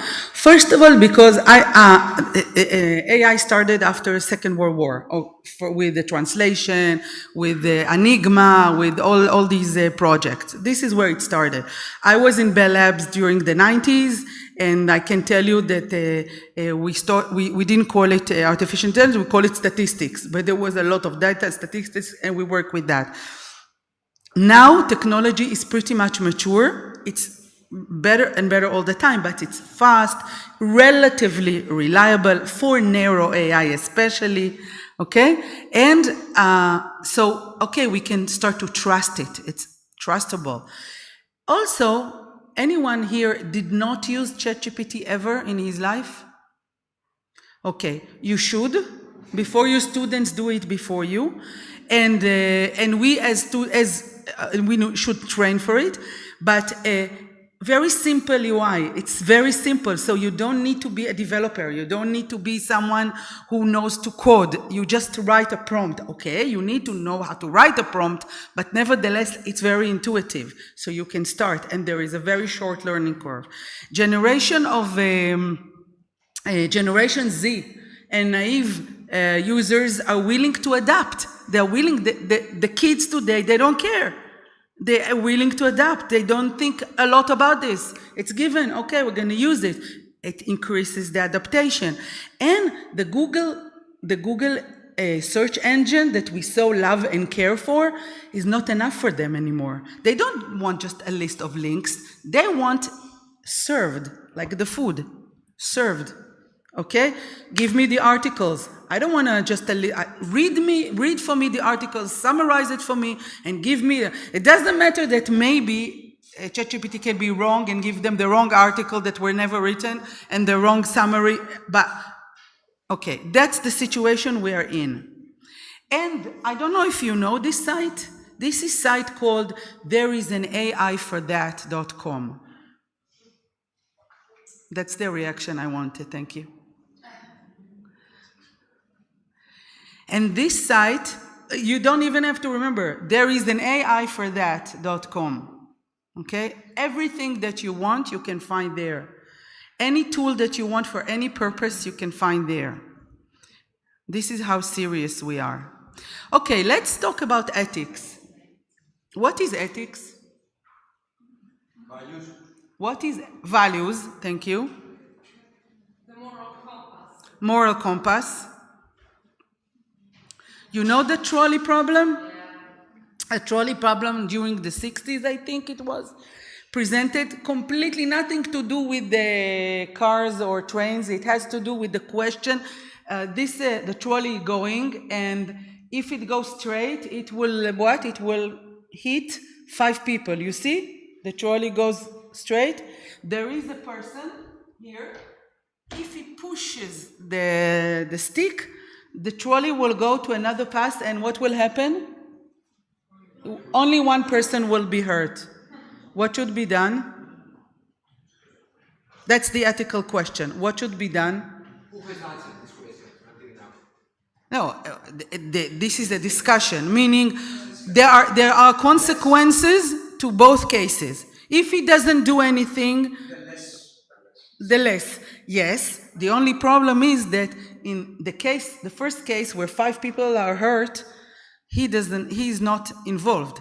At the second case, he takes responsibility for killing the one person. Okay, bravo.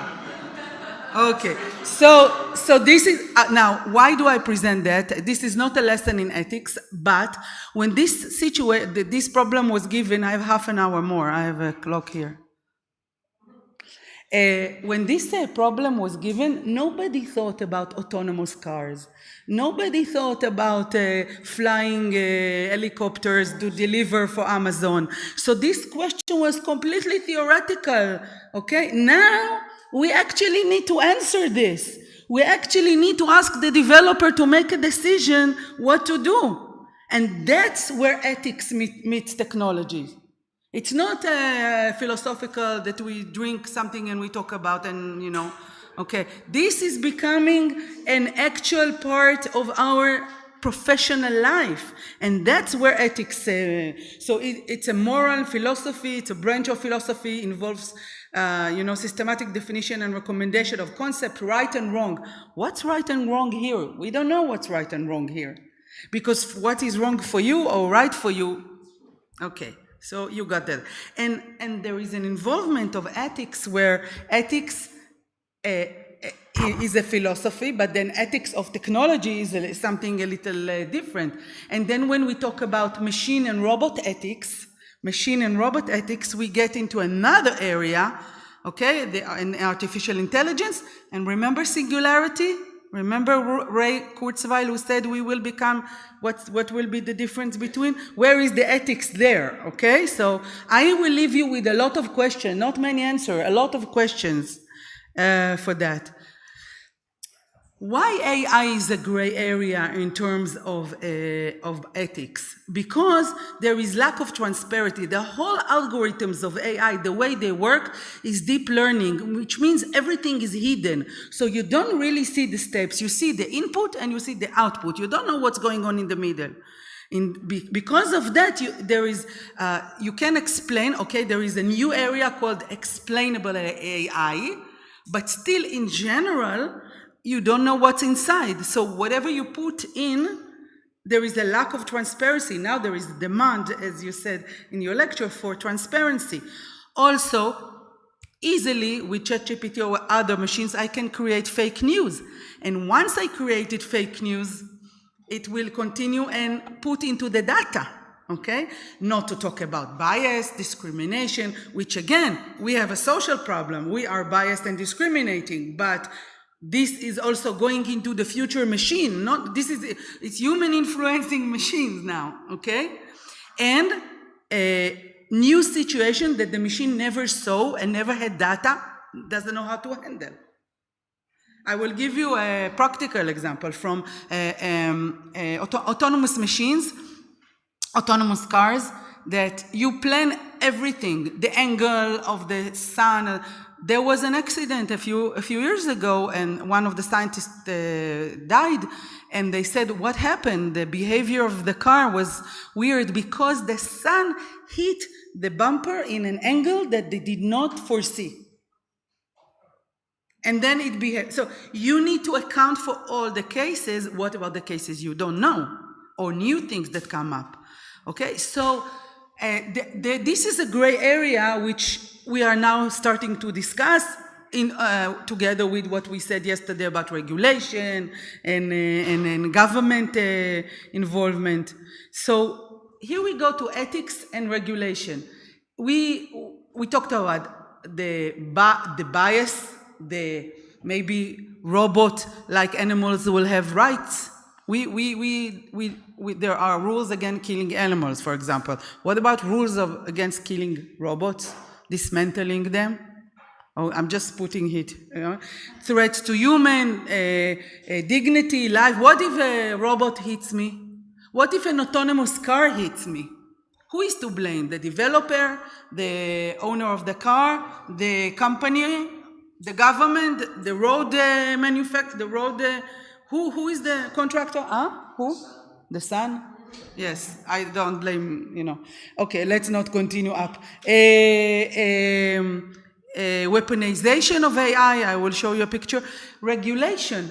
There is regulation, but we need to talk about it. The GDPR is so successful in Europe, but then they stopped at that, and now we are waiting for the next level of rules. Responsibility, liability, explainability, IP. What about IP? All these generative AI software that create pictures. Where is the IP stands here? New creation. There are now complete museum shows about pictures and painting of machines. Yeah, I know. It's creepy. Okay. I will not go, I will just mention, don't go deep into this, but the three laws of Asimov. So if you don't know Asimov, he was an author, a science fiction author. He talks about it. All I want to say about it, this is very naive. This is like the trolley problem. This is very naive, okay? This is very naive. This is like the trolley problem that was true for philosophy, but then when we go to the real autonomous car is the problem. It's the same here, when he says the robot will never hurt a man. This is ideal, but naive. I will give you an example. Microsoft announced that if they sample 3 seconds of your voice, Kostas, they are able to generate now a biometric signature of your voice. Only from 3 and every, so 3 seconds of your voice and they can join. For me, this is really, really hard to conceive. Why are you laughing? This is not at all, this is sad. Maybe it's useful for our classes when we are. No, we're laughing because Kostas actually is a robot. And I follow the Asimov's rules.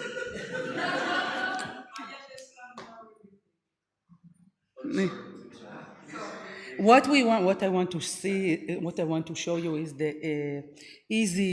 Yesterday I saw an article on the news about Spain, that in a little village in Spain, the girls found themselves with pictures that they are naked. Because, you read that? Because a software that is undressing you, it's called the undressing. So I get a picture of you dressed and I undress you. And so the pictures were spread in the network, and the girls don't want to go out of the house, and they are not naked. They were never taken picture. Okay, this is an ethical problem. Okay, and just from yesterday, I didn't even prepare for that. That happened yesterday. So there is an ethical. Do you know Replica? Replica is a very famous application. The problem is that people fell in love with her and started to be addicted, and even there was a case of suicide. Okay, she's talking. I've conversed with her. It's really scary because she's really emotional and like, I miss you. Now, if somebody is a little bit unstable emotionally, okay, it's it's really a place where things can meet, and there's a lot of emotional manipulation because we can. But look how natural it is, that it is reliable, that you believe that someone really cares for you. And if this is not enough, you know Hiroshi Ishiguro. He's a professor in Osaka, and he does, I'm sorry, it's in Hebrew, I'm sorry, that's my mistake, but anyway, what he says is, I don't have any more exclusivity on my identity. I share it with a robot. And this is a robot of him, of Hiroshi, and this is the humanoid, it's called the humanoid of his daughter. He gave it as a present. You look shocked. You are shocked. Okay, so it was worth me coming. And so it's the humanoid of his daughter Hiroshi, and he gave it to her. And he has a partner, and they date together with their both robots. And in Japan, it's okay, cultural. In Japan, it's okay. And on top of that, he had a serious problem because he was getting old, and he had wrinkles. Now there was a question: what is cheaper? To make the wrinkles on the robot, on the humanoid, or to make an operation for him? And I'm not joking. This is a true story, and I'm not joking. This is true. This is true. Another question about weaponization of artificial intelligence. Is it good or bad? We don't know. Well, I will not go deep into it, but I can tell you, being Israeli, that there are some missions you don't want your soldiers to do. You prefer that a robot will do them, and if it happens, at least not to a human being. So this is the good side. On the bad side, we can say a lot of things, okay? This is an ethical question, okay? AI Act, I have a lot to say, and the AI Act is a big thing that the European Union is doing, working on, and you mentioned it, about the risks of unacceptable risk, high risk, and not explicitly, to define what kind of applications there are and what we should forbid and what not. But this is okay if it's Europe, but what if it's China or other places or United States? Different approaches. Again, who is responsible? Who is responsible? Education. Okay, education. So we said, what is the responsibility of students and teachers, okay? Do we need a physician oath, like a physician takes an oath, I will cure and I will, Hippocrates oath, that I will, maybe from now on, the computer developers should take an oath. I will only develop things that will do good for humanity. Not joke, we need to think about it. We need to ask, what project will you never take upon you to do? What project in AI will you say never? Okay, it's a question. I'm asking questions here. I'm not even answering them. We want to ask questions, okay? We already started.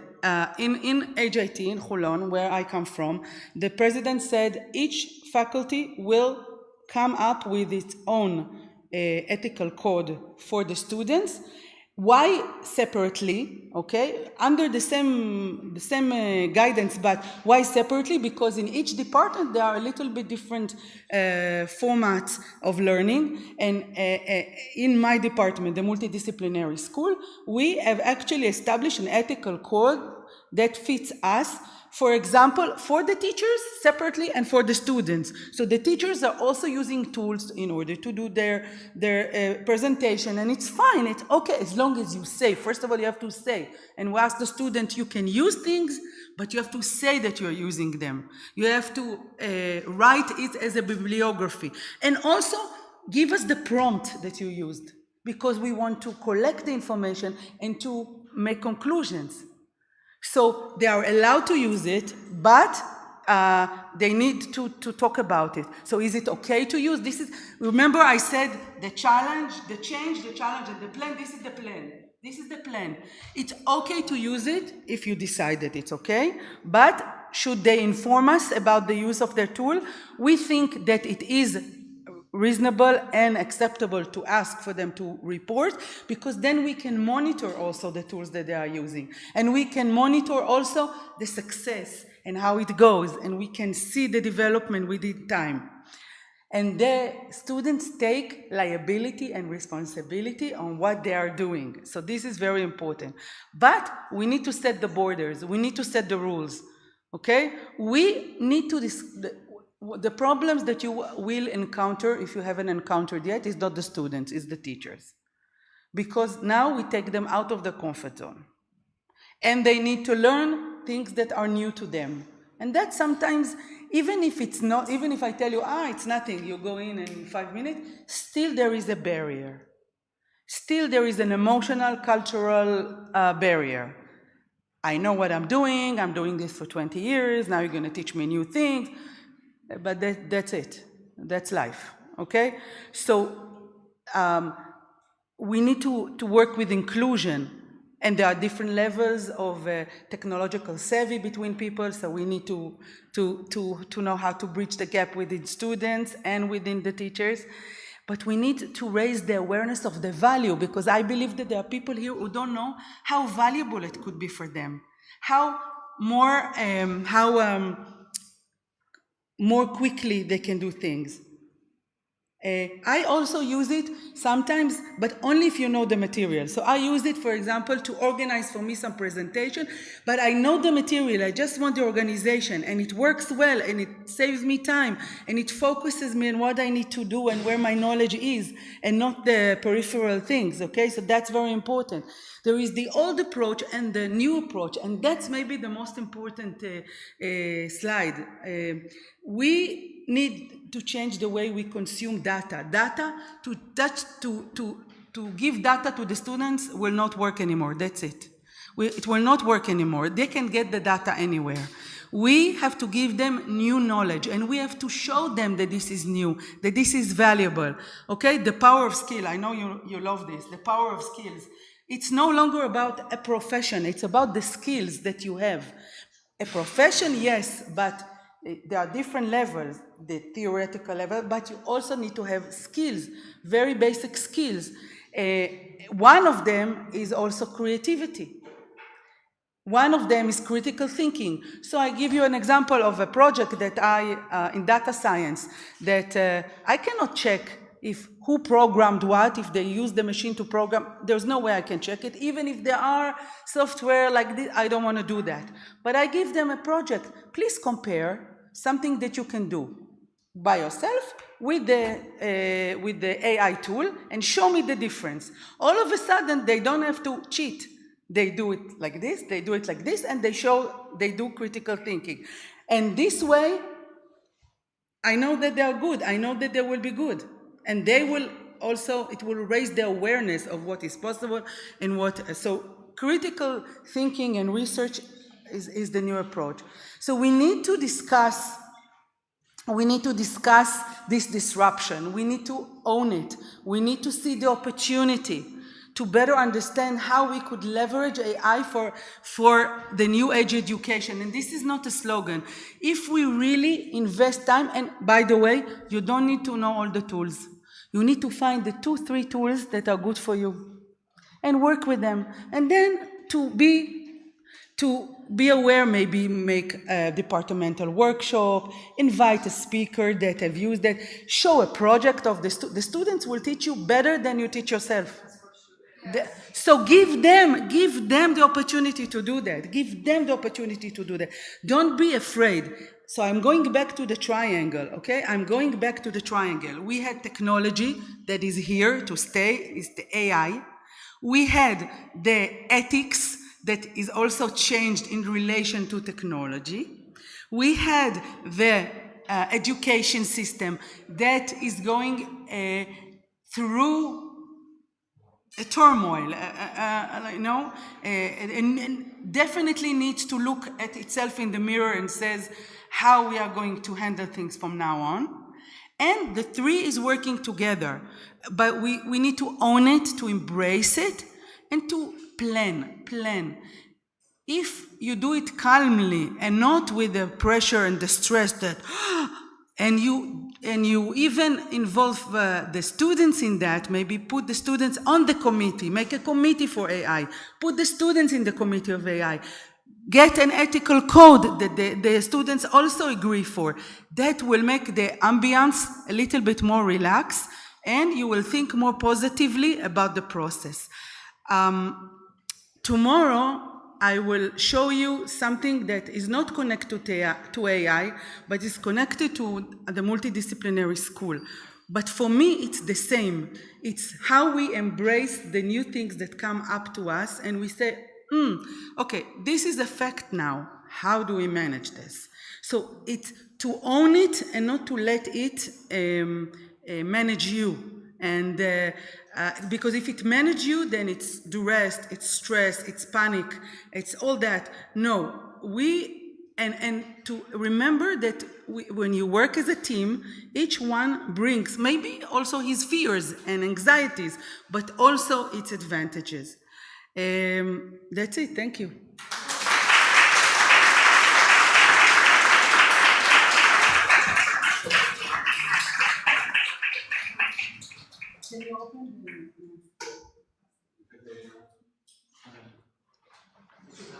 Are there any questions? Many questions. Actually, we would like to. No, but we wait for the microphone. Thank you for your interesting presentation.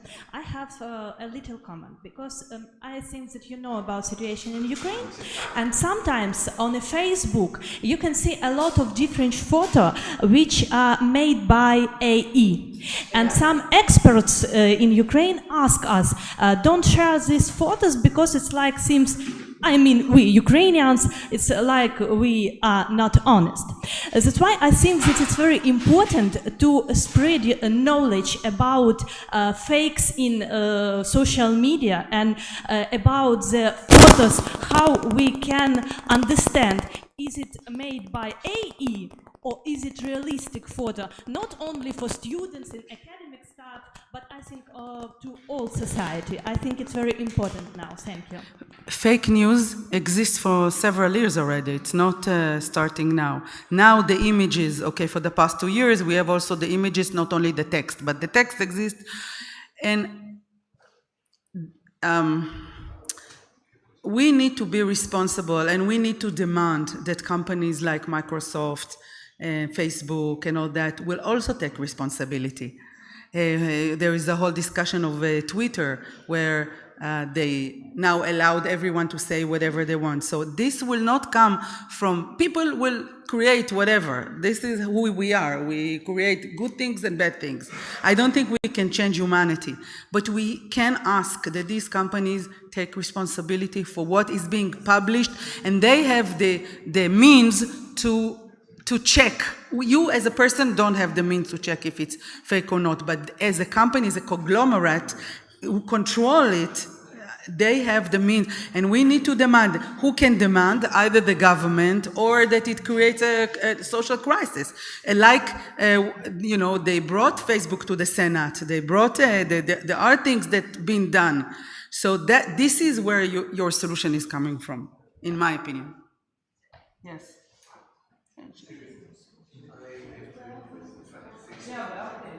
But we need, okay, stand up and speak as loud as possible.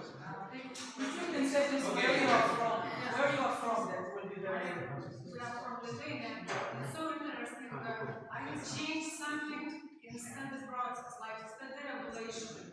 Because in the study process, you use some AI tools, and you would like to monitor us, and you said that we should be safe as we use. What you exactly write in study regulation that all of participants of study process knows how to use this AI tools? Something, what you write in study regulation, study process regulation. Inside, okay, it's an ethical code. It's not a regulation. It's where the government is. The ethical code is something in the department that we did, and we wrote, if a student wants to use the AI tool, okay, he should write that he used it. I used ChatGPT. I used this tool. And also to write the prompt. The prompt, when you ask something ChatGPT, you have a text that you write. Write the prompt. Then we can collect the prompt and see what kind of questions students ask. And then we can design our lessons, okay, to see what they are missing, what they don't know, what is it that interests them.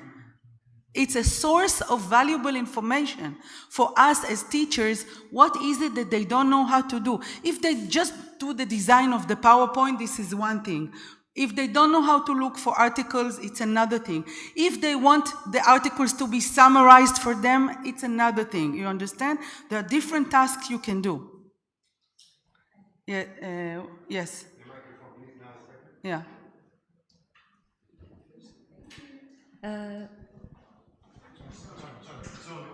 It's on. What about a grade? About what? A grade, The a mark grade. For the student who used ChatGPT and this one who wrote. Do you differentiate between a paper that is given to you written by hand or a paper that is giving you typed? It isn't the same. No, it isn't the same now. In 1 year, it will be the same. Okay. Meaning we are going into a process, like if you bring calculations, calculator into, we allow dictionaries. These are tools that are adding. So I understand in the concept, that's why I gave you this example. Mm-hmm. Okay. Because now we laugh, we say, wow, yes, it is the same. But it means that we no longer can continue with the old approach. We cannot give grades for knowledge. We need to give grades for skills. That's what will change. Okay.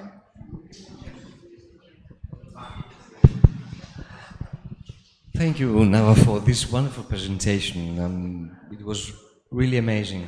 But you raised so many questions and so many arguments here, but I think that is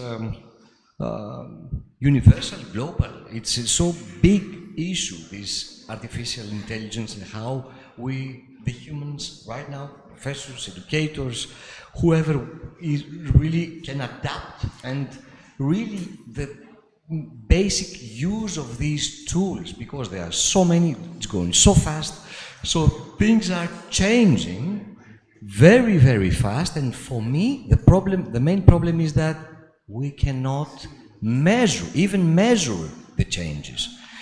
And according to the morality issues and these ethics issues, which committee, which board, which scientific member in which state will actually adapt or measure these data, these inputs, what we are trying to count? Because we're subjectives, we are human beings, we are subjectives, and if my colleague Thalasinos will try to measure my here, according with me, we will we will be different. Our marks will be totally different. Doing exactly the same thing. So this is for me the basic dilemma. Bias, the basic. Okay, these are two separate questions. Let's separate them. I want to start for the first one because it's important, and I will repeat what I said slowly now. The first thing you need to do is to arrange a committee. You have to start from your own house, from your own department. You need to set a committee for the, I don't know, nutrition or for the whole campus or whatever, okay? The committee will include students and teachers where you are going to discuss the behavior of students and teachers in this new format. You can make the decisions for yourself, what fits you, as long as you at least control the process. This is something small.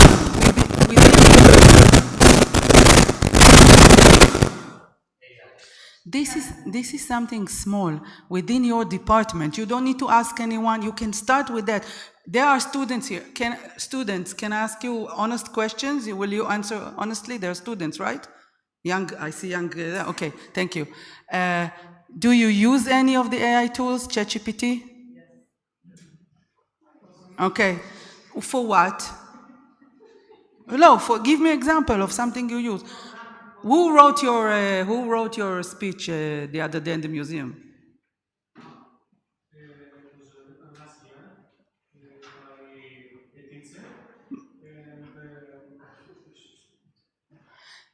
Did you use ChatGPT to improve it? Okay. He hesitated. Why? When did you last use ChatGPT and for what? Not at all. Okay, but you raised your hand. Okay, but you're a student? No, I want to hear from the student, please. You're not a student, I know, but the guy with the brown, you used ChatGPT for what? To? What do you mean to? Oh, to dub her?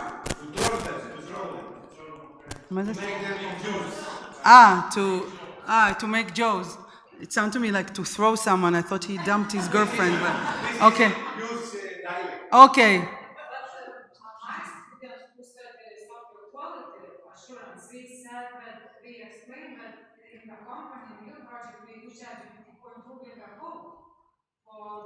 So they write code with that. Yes, you can write code with that. Okay. So you see, first of all, I forgot his name, to ask at least your students what they want, what they are going to use it. Have you ever had a discussion with your students about that? That's the first thing you need to do among the teacher. Then bring someone from outside even that can give you a lecture or some kind of basic training, and then introduce to you some of the tools, and you say, this no. So there is a process and it's different, but you asked me where to start. Regarding the other questions about the regulation, listen, this is the answer I can give you. The AU is working on that very strongly. Americans, they are working on it less strongly. They're calling the EU the Act 1, and the Americans are calling it AI Initiative, which is like software, okay, it's lower, okay? But the Chinese government, I don't know, but they're doing something. And there are academic institutions and there are private organizations. Okay, I have to, yes.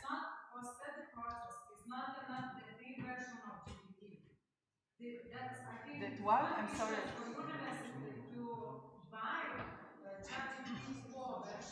Because version 3.5 is not enough for writing a code to get the quality answer of diagram from the world. I will probably not solve the financial problems of the universities, this is for sure, but no, I understand, but there are many tools that are free, and also if it's not available, then they will work in a different ways. Okay. So I used ChatGPT, I studied ChatGPT to identify when students use it. Yeah. And initially it was easy enough. When I realized that those point was passed and I cannot identify it correctly, I decide to completely change my tasks for the students. Exactly. So moving away from any textual Exactly. tasks. And that's it. No, okay, you didn't hear. In my slide, my first slide, I said, forbid, not realistic. Okay, forbid, not realistic. Yes, it requires us to change. I will not waste my time on software to check whether they cheated. I don't care. If I caught them cheat, they will. First of all, they're afraid of me. Second of all, no. But for me, I will not waste my time on checking if they cheated. You know, I change the tasks and I make something more complex. Thank you very much. I completely agree. Just a direct question. Because I think, and I teach my students on that, we are afraid from things that we don't know.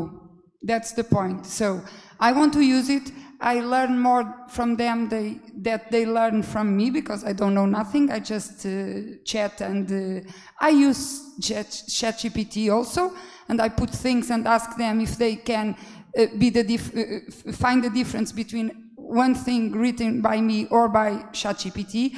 My question is, for that committee that you advise us, who is going to be there? Because teachers are the problem, not the students. And if I invite someone like you, it will be perfect. If I invite someone very strict with the AI, it's okay. But if I put there also people that they don't want to change anything, I don't know which rules are we going to create. From Portugal. For Portugal, Thank country you. that I love very much. Okay, I want to tell you what you raised. You know, you already understood. I'm very direct. He said, okay. What you raised now has nothing to do with AI. It is true for every subject. When you have a leader and when you have people, you as a leader have to find the people who you can go to war with. The people that you count, the people that will not leave you astray in the middle of the road. You will find the team. And when people will see that it succeeds, everyone wants to join success. But the question is who will go first. So you find the team, even small, 2 people that will follow and go with you, and then the others will join in the second stage. It's true for everything. Any other question? Thank you so much. Oh, wait. Sorry. They are hungry. Tranquilo. Thank you, Dr. Nava, for such an inspiring and thought-provoking session that I have enjoyed a lot. I have a couple of questions for you. The first one, you have provided us with very useful tasks that we can design with AI, like writing your own, asking students to write their own version and compare it with the AI version. Is there any other activity that you could suggest us to do? Any other suggestions? That's the first question. And then my last question is, a question you posed to the audience. Is there a project you will never use artificial intelligence for? Ask the student that. Start a course by that. You know, you talk about, make them think, it's not about just information, make them think, connect to their, to their morality. It's questions that we don't usually ask the students. Is there anything you wouldn't do? Like I would say for money, like, is there anything you wouldn't do? Students, is there a project? Please help me here. Closer to the microphone. Please help me. Is there a project that you will say, this is where we stop, this is something you will not do? Please share. The brave student. Who is the brave student? Is there a project that I would say, what's your name? Stefanos. Is there a project that I would say, Stefanos, you do it and you say, I'm really sorry, I don't feel comfortable doing it? In the area of AI or... You know what, in general? In general, I believe that my morals are much significant to me than the money or anything that I would gain from it. So I wouldn't engage in that. Okay, so if something is against your moral. But for example, I could tell you things that has to do with accessibility, for example. You give them the question of there was a research, I don't know how much time I have, so you stop me. Now, the bus is left, so we have time. Oh, we order, do you have like pizza? We are ordering pizza for everyone. Yanis is going to arrange everything. Yanis, pizza. Why, I'm sorry. I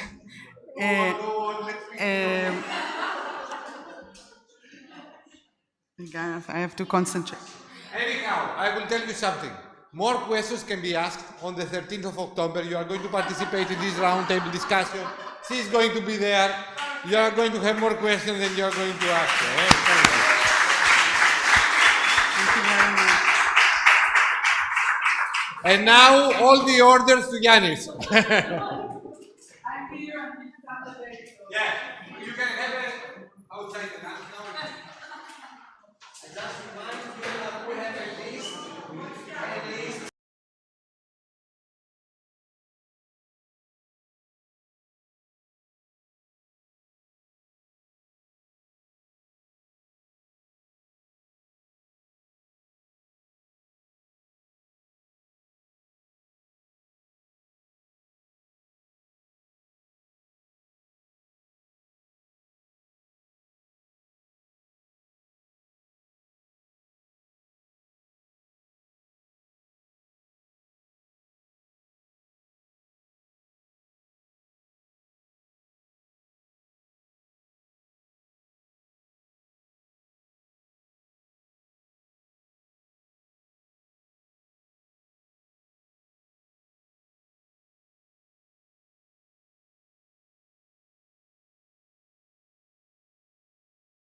Hello. Please be seated as we are getting ready for the afternoon session. So if you could please take your seat so we make a start.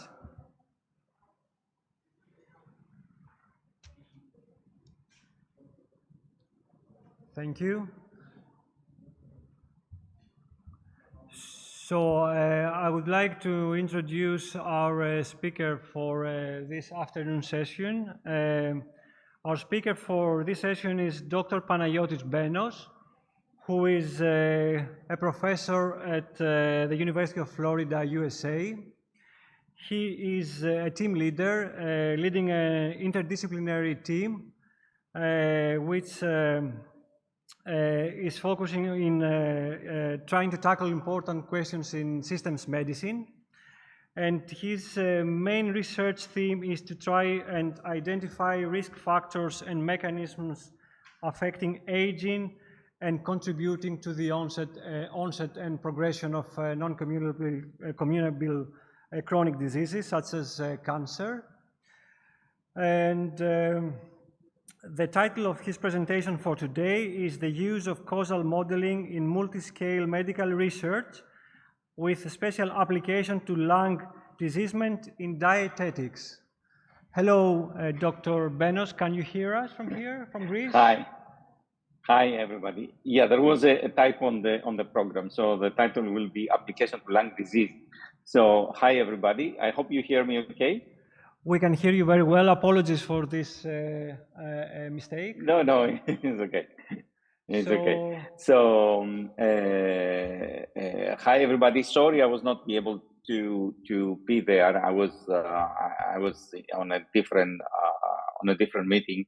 So my name, as we said, is Dietetics Benos. I'm in the University of Florida, and I do not, up front, I will say we do not have any results to present today related to diet, although I do work on two projects that might be relevant. One is about differences on the diets, especially metabolites circulating in the blood between American people and people in Japan, which they have different diets, but they also have different rates of cardiovascular diseases and strokes and things like that. And the other project we are looking is people that are on a program for weight loss, and we monitor and we collect different data there, and we try to see what factors might affect the adherence to the program, or losing weight, or keeping the lost weight, and so on. But unfortunately, we don't have data for that. We still collect. We don't have results for that. We still collect data. So today I'm going to talk to you about something else. Today I'm going to talk to you about machine learning methods, especially certain kind of machine learning methods. And I hope you will find them useful. So let me switch. Yes. So machine learning, as you know, it has been permeate all our aspects of life, from self-driving cars to credit monitoring, fraud detection, and everything. We know also a particular aspect of the machine learning that became popular recently, the ChatGPT. So this is a large language model that can parse a vast amount of data, and it can respond and generate answers to any questions that you ask it, even sometimes false answers. So you need to be careful how you use it if you're planning to use it to write a paper, because it can generate, for example, false references, but it's going to be improved. So machine learning, the machine learning that you probably are more familiar with are methods like support vector machines, random forests, or more recently, deep learning. These are methods that are used for classification, And also they are powerful methods because they can model nonlinear effects. However, they usually require a lot of data for training, and it's only for classification. They don't have a straightforward interpretability. So if your aim is to build a classifier to say this person did that or this person did that, then and you have enough data, these might be a good good methods to use. But I will argue that machine learning is more than just classification. So some examples of from the biomedical literature that these methods have been used, especially the deep learning, was the 2021 paper in Nature, where Google practically put together a problem to solve the protein structure, which was a problem that when I was young graduate student, still, the Noah's Ark time, still we were trying to address it, and we thought that it will be unsolvable.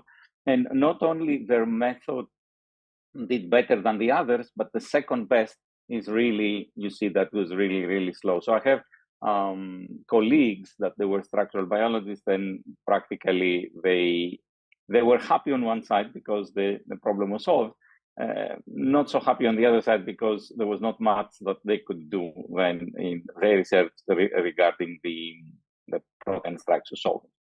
Another interesting aspect of these machine learning methods was this earlier paper from the San Francisco group, the UCSF or Stanford, I forget, where they developed a method that they can look on a picture taken from the skin of somebody with a mole or something and say whether this is a potential melanoma, skin cancer, or not. And here you can see that the specificity, sensitivity, they are pretty good. They are similar to what the doctors will say. The doctor's opinion is like the red dots that you can see here. So you see that they do a pretty good job in classifying the mole as a cancerous or not cancerous. So in healthcare now, I will argue that the machine learning can help us build mechanistic models of disease. So looking on metabolites, gene expression, or other data together, and try to identify what changes at the molecular level as the disease progresses or sets onset. We can have diagnostic models, and we can find disease subtypes or condition subtypes in general. And also we can do biomarker discovery and risk stratification. And I will say that the models in AI. So first, as I said before, I think that the AI can have more to offer than just building predictive models. The models that I saw you before with the protein structure and the classification of skin cancer, these are all predictive models. But I will argue that the AI model should be interpretable, should integrate multiple modalities, and should identify potential cause-effect relations. So in other words, if you look on this diagram on the right, I'm not interested just which factors affect my phenotype, my outcome, or whatever I have, but I'm interested also to say how, for example, cigarette smoking might change gene expression, or how cigarette smoking might change other behaviors of mine, or can change how the lung functions, or how genetics might affect how my SNPs, genetics, or my history can help shape or affect the blood test. And also there is a big issue there with, as you know, with gender, age, that they should be part of any analytical framework that we have. So I'm arguing that all these things can be accomplished with what we call causal graphs. These are directed graphs that they can be learned from the data and even from cross-sectional data. You don't need to have time course. So, and what they identify are the direct relations between variables. So they can cut down, and also an example, they can cut down the indirect relations and focus only on those that they can have a potential, at least, causal effect. So when two variables are connected together in the graph, it means that if I change the parent variable, let's say A and B, A is the parent, B is the child. So if they're connected in that configuration, then the underlying assumption is that changing in A will result in changing in B, even if every other variable in my data set has been held constant. So why do we need causal graphs? So here is an example from the old days. So if you were a physician in the 50s, you might think that there is a relation between lung cancer and yellow teeth because many people with lung cancer had yellow teeth. However, you understand, I guess, that if you get a lung cancer patient and clean the teeth and make them white again, they are not going to be healed. And vice versa, if you start painting the teeth of people yellow, they are not going to get lung cancer. The idea was that there was smoking, which was a common confounder of both lung cancer and yellow teeth. And in reality, there was no really causal link between the two. So although they were correlated, there was no direct link. So this is what the causal graph learning methods, they try to find out. They try to cut down all these false links that they are simple correlates. So the way that they work is the following. So I'll give that as an example. So suppose that the smoking causes changes in histopathology, cancer, and then you do a biopsy and the doctor sees the biopsy and makes the diagnosis. So if that's the correct path, in this case, all the information that smoking has for diagnosis is included on the histopathology. So the doctor does not need to know if you are a smoker or not to make a diagnosis once they know the histopathology, right? Once they've seen the biopsy. So in the statistical world, we say that smoking is independent of diagnosis condition on histopathology. And that's how the algorithms cut down on these false edges. Obviously, smoking and cancer diagnosis are strongly correlated, but in this case, there is no direct link, again, once we know the histopathology. If instead of histopathology, we had an X-ray, then the X-ray does not carry all the information of smoking. So if the doctor sees something on the X-ray, then they might start asking you, are you a smoker? Do you have a family history of cancer? Because these are all additional information that can provide a more accurate diagnosis, let's say. Of course, you will need to do additional tests and everything, but that's the general idea. So histopathology has all the information of smoking, so the algorithm will cut down the direct link between smoking and diagnosis. X-ray does not, so the link will be maintained there. We will have another link. Now, these kind of properties that we have to learn these causal graphs, they also have an interesting side product. And this is that they can be used to select variables to build efficient predictors. So for example, I would argue that if I want to predict the variable t here, the only variables I need is these highlighted in this black thing, which is this is called the Markov blanket.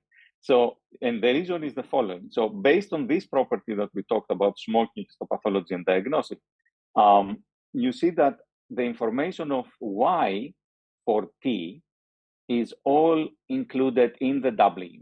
So if I know w, then y and t become independent, and I don't need y. It does not offer me any more predictive information, y for t, if I know w. For the same reason, the x variable, all the information that has about t is shared either with Z, you see the path that goes here, or with W, the path that goes there. So if I know both Z and W, X also becomes uninformative for T. And the same happens for all the other variables. So if I know these variables, I can build then a linear regression, logistic regression model that can predict quite efficiently T.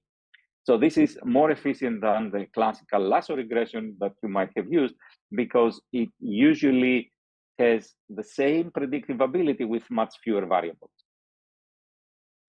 So these are some properties and the drawbacks of the graphical models. I'm not going to go into details on that, just to mention here that they are asymptotically correct. So there are the methods that they have been developed, they have theoretical guarantees that if you had infinite number of samples, they will find the correct graph. Of course, we don't have infinite number of samples, and we have done some work to show how the accuracy of these methods drops as we reduce the number of samples, but that's not relevant here. So these are some of the things they have. The only reason I put here is that to show that the things in blue are things that me and my group are working. We were one of the first groups to develop a method that can learn such graphs over continuous and discrete variables. We have now added, we haven't published yet, but we have added censored variables, so time to event variables, as well as longitudinal measurements. So now we can model the trajectory of a variable and include the trajectory variable as part of our graph learning methods. Generally, they are relatively slow, and we need heuristics, and they need parameter setting and incorporating priors. So this is just an overview of what we have done in the lab in the last 10 years, or at least some of the things that we have done in the lab in the last 10 years. So we can get any type of data. I need to stress this more. So these methods are agnostic to the data that they look. So you can use them the same for looking on omics data, or you can use the same for questionnaire data for diet-related issues. You can use it to look CT scan variables scored by radiologists. So these are all the same. So what we have done is we can use any type of data, put them all together, learn this model, and we also had incorporating prior. So this work was started with AJ, and then AJ Sedgwick, then Dimitris Manatakis and Vinit Raghu built the algorithm to incorporate priors, and then Vinit did also the latent confounders. So we can identify latent confounders, not what are the latent confounders, but we can identify that variable 1 and 2 here is connected through latent confounder. And more recently, another student of mine, Tyler Lovelace, developed a method where you can look on high-dimensional data, like 20,000 gene expression, which traditionally these methods cannot operate on because there are too many variables and they are collinear as well. You can take these 20,000 genes, calculate a set of latent factors, and then run the causal modeling algorithm on the latent factors. And this has some nice properties, returns back the interpretability and some other things. So for those that they do epidemiological research, so I'll show you the example, the equivalent to the epidemiological research. So typically, you're looking on different variables, and you calculate different hazard ratios and see which of those are significant and which are not significant for your outcome. And then what you do is you take those things and you do the effect mediation analysis or causal mediation analysis, where you have the variable O, the outcome that you want to find variables that are connected. You have an effector that you ask, does the effector predict the outcome? And then you want to see if the variable M is a mediator between that. So you build a regression model essentially with only E and another one with E and M, and see if these two models are, if the M adds information to the predictive model of O. So exactly this is what we do with the causal models. This is the same type of algorithm, only we do it for all the variables, not one output or one outcome and one effector, but all the variables and all the mediators. So we're looking for mediator sets of no variable or any single other variable in the data set, any pairs of variables and triplets of variables, and that's what makes the whole algorithm very slow. So these are some of the things that we do in the lab, and the people, there are not too many, just some people work in more than one project.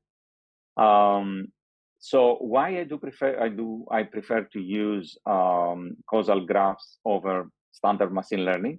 So one, as I said before, is the interpretability, which in my opinion is essential for this type of model that we have. And the causal graphs are the only graphs that they give good sense of interpretability and helps identify biases and limitations. I'll show you some examples on that. And the second one is to discover potential intervention points. So there is a third one, but we are not going to get to that. I'll show you examples for 1 and 2. Here is one. So interpretability, biases, and limitations. So this was a study we did with Vinit Raghu with the collaboration with David Wilson. And the idea there was the following. We know that detecting lung cancer early is very important and leads to better survival. And back in 2011, they did work where they found out that the low-dose CT scans is more sensitive in detecting nodules in the lung, potential cancerous nodules, than X-rays. X-rays was only 7%. So they detect nodules in only 7% of the high-risk cohort, and the CT scans detect nodules in 24%. So however, although they had greater sensitivity, 96% of these nodules, 96.4% of these nodules were false positive. They were benign, which was good news for the people that had the nodules. But then it creates a problem because you need to do follow-up CT scans, unnecessary biopsies. You increase the anxiety of the patients, and you increase the healthcare cost, which is a big deal in United States, at least. I guess everywhere, but especially in the United States, because there is not a socialized medicine on that. So we had a cohort that they had pretty much, you see the demographics and everything. I will come back on this back years in a minute. So here is the model. We had very few variables. We had about 100, 292 for the training cohort. So when we put it on these graph learning methods, these are the associations that we found. And as you see, we had only 3 variables that were related to the cancer status. And these 3 variables did make sense, right? So the one, it was the number of vessels around the nodule. And the more you had, the more likely to be cancer. Okay, that's understood. And this is something that the people knew. The year since quit smoking, of course, as you expect, the more years since quit smoking, the better. And then the number of nodules, that was surprising to me initially. The number of nodules, the more you had, the better. The less likely to be cancer, which was surprising to me initially. But the radiologist said that they knew that on that. The other thing is that made me think about the data set that we analyzed. And the data set we analyzed were people that they didn't have any symptom and they didn't have prior cancer occurrence. So for a person to have multiple cancers, multiple metastases, practically, right? If you have multiple nodules and they are cancer, we're talking about metastasis. So to have metastatic cancer and still not having any symptoms is kind of unlikely. So this gave a first limitation of the model, which is it's only for people that are they don't have any symptoms and they don't have prior cancer diagnosis. So that's one thing. The other thing that was strange in this model was emphysema and bronchitis, which are known risk factors for lung cancer. They were not connected in that model. So that's also surprising. When you see something surprising, you need to investigate. So we went back and then we saw that in PAC years, both the lung cancer cohort and the benign nodule cohort, they had about the same lung PAC years. And as a result, they had about the same emphysema and bronchitis. And this is why in our model, emphysema and bronchitis were not connected to the cancer. So again, we go back and we say, okay, this model is not for the general population. It's for people that are at high risk, people that they are heavy smokers, and only for them. If we want to make a model for the general population, we need to retrain and find new associations, okay? So that's how these causal graphs can help us think about the results and identify biases and limitations of our model. And of course, after that, we did the classical thing. We did the 10x cross-validation to find out how well our model predicts the lung cancer status compared to other methods. And we did it on the validation cohort, and we saw that we are statistically significantly better than other methods. However, this is not the cool thing, because you always can have a method that does better than other methods. You train it, you can have that. This was what I think was the cool thing. So the Brock model, which is the state-of-the-art model, if you look on the validation data set, how well it separates the distributions of benign nodules and cancer nodules, the blue and the red, you see that there is no good separation. In our case, on the other hand, you can clearly see that with the logistic regression probability of 52, anyone with less than 52 is benign. So, and this is 28% of the samples. And this can be potentially very significant, because if you can cut down 28% out of the 96% that are the false positives, right? And tell them you don't need to come back again in 3 months or 6 months for another CT scan. You can come up back after 2 years just to be safe. That will be a big help for the people that they are diagnosed and for the healthcare system in general. You don't bring people every 3 months to do CT scans for nothing. So we have now a grant that we try to incorporate those variables together with the blood biomarkers and other imaging biomarkers into a model on a much bigger cohort with collaboration between the University of Pittsburgh, MD Anderson, Vanderbilt, and trying to build a more comprehensive that hopefully will get into the clinical practice sometime not to the distant future. So these are the two take-home messages for that. And the last one is the most important, that the model that we developed is valid only for high-risk people with no prior symptoms or prior cancer occurrence, right? So these are, we need to remember the limitation. Another thing is discovering potential intervention points. So here is another study that we had. This was done by my graduate student, Christina Bushur, who is now a postdoc in Columbia and IVC, who was an undergraduate student that started working with us in summer, and then she liked that. And she stayed with us for 3 years until she graduated, and then she continued to pursue an MD at Harvard. So, and this in collaboration with Frank Shurba, which is a clinician working with COPD people. COPD is chronic obstructive pulmonary disease, HAP, Yatuselinus. And this is the lung disease characterized by emphysema and bronchitis, but it's the 4th leading cause of death.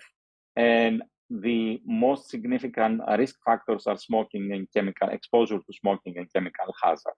And it appears even secondhand smokes is a risk factor for COPD. I grew up in a time where the parents were smoking at home and you were exposed to secondhand smoke all the time. I was lucky that my parents only had one room that they smoke, and they let anything else, bedrooms and anything, clean of smoke on that.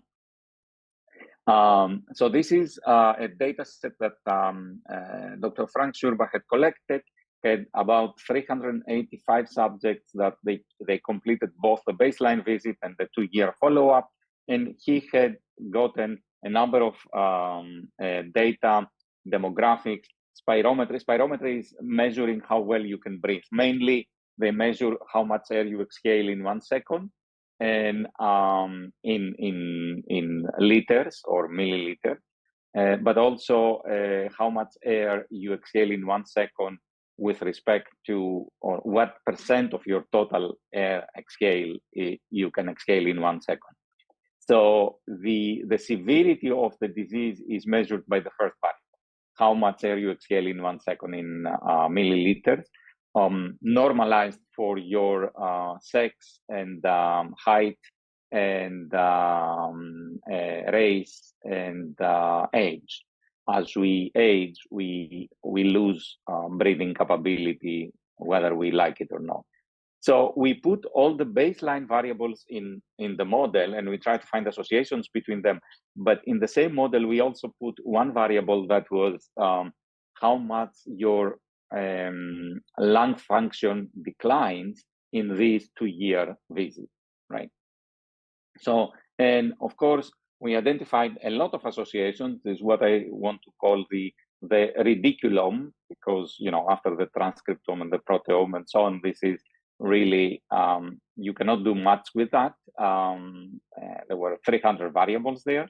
However, we were lucky that we were not interested in all the variables, but we are interested only on the variables connected to this FEV1 decline, the lung function decline over the 2 years. So if we look on the first and second neighbors of this variable, we see that.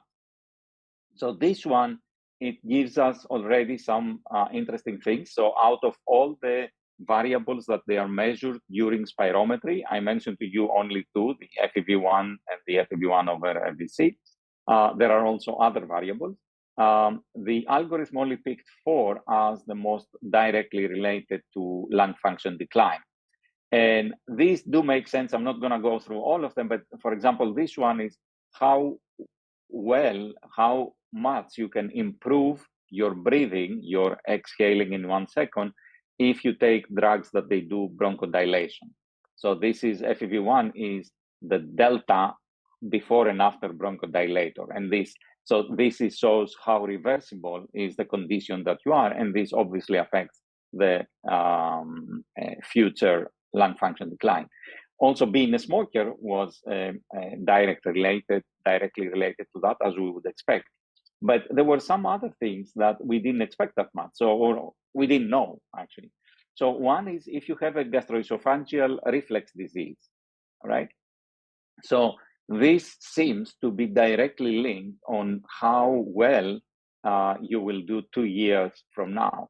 This is generating a hypothesis that can be testable. So if GERD directly affects the progression of the lung disease, will we make the people better if we try to reduce the exacerbations of GERD by giving them anti-acids and things like that, right? Or asking them to eat earlier in the night, not at 10 o'clock or 11 o'clock at night. So that's a hypothesis that can be generated by this graph, and it's testable. Another hypothesis, you see here we have creatinine and TNF-alpha. Creatinine apparently is linked to muscle loss in this data set, probably. But TNF-alpha is a general inflammatory marker. So again, it looks like inflammation directly affects how much the lung function decline how much the lung function will decline in 2 years. So the question is, if on the people that they have chronic inflammation, we are able to reduce this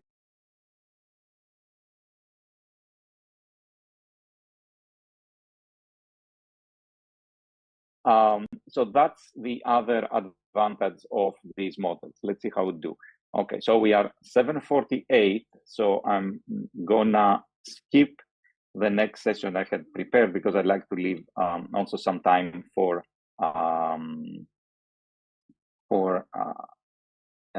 discussion. So I will close this with some take-home messages, not from this talk.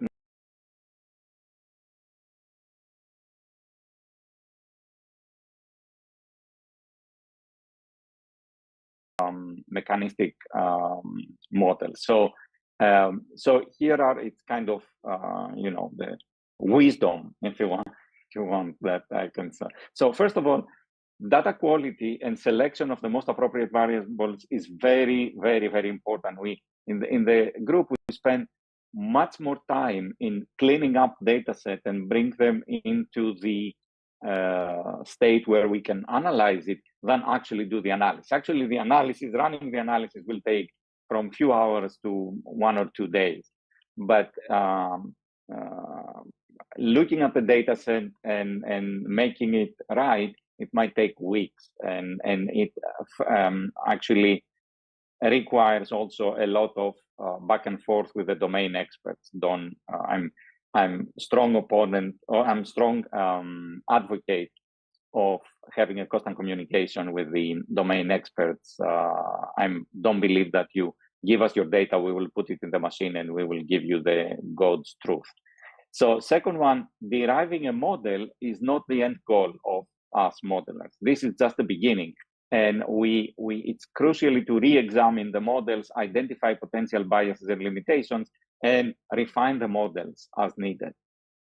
The third one is that there is more to machine learning than building predictive models. I hope I convinced you for that with this talk. And also independent validation, I didn't stress it enough here, but independent validation is very important. And ideally, you would like the independent validation data set to be something completely different than yours. So if you have data from 3 different sites, we should not put it on one data set and then split it, maintaining the participation of the different sites, because we think that the training will be more representable on that. You need to do the validation, better leave one site completely out of the training and use that for validation. That will give the best validation. And then finally, the constant communication with domain experts is essential for deriving useful models. I talked before for the communication during the data cleaning process, but also after you had the models that I showed you were not the first one that the computers spat out. We had to go back and forth with our collaborators many times to see what kind of things we find. Do we find trivial things that that we need to eliminate because things we know, and things like that. So I'd like to thank Dr. Anastasia Markaki for inviting, and Dr. Theodora Muratidou, who is the chair of this session, I believe, and the ATHENA Technology Forum for inviting me to give this talk, and also to acknowledge the funding from mainly NIH, that's the National Institutes of Health. The group that is currently, these are not the people who did the work, but I suppose you understand that when I said we did that, I didn't mean me personally. I don't do any of this work. It's the students and the postdocs that they do the work. This was the group as of a few days ago. Now we have Feng Shan he got his paper. He got all his thesis in one paper. It was a science immunology paper, but still. And he's going to MIT for a postdoc. And Khaled Sayed, that was a postdoc in my group and started a faculty position at the University of New Haven as beginning of September. So I'd like to thank you very much, and I'm happy to answer any questions you may have.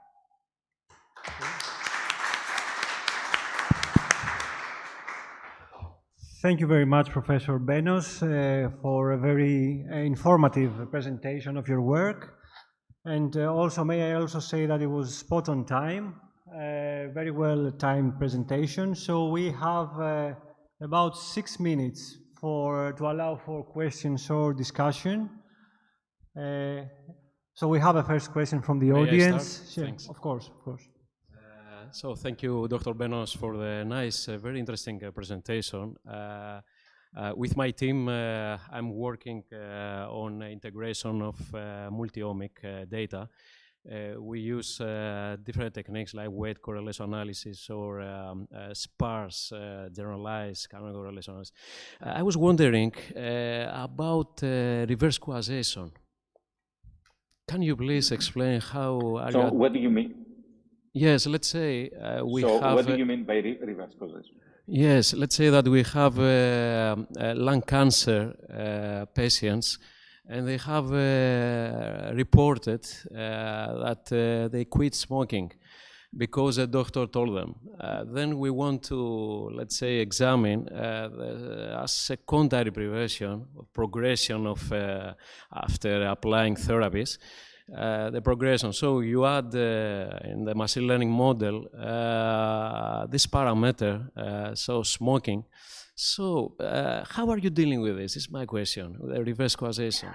Yeah, so for specifically for smoking, there is an inherent problem because specifically for smoking. So I don't know if your question has more general thing, but specifically for smoking, I will tell you the following.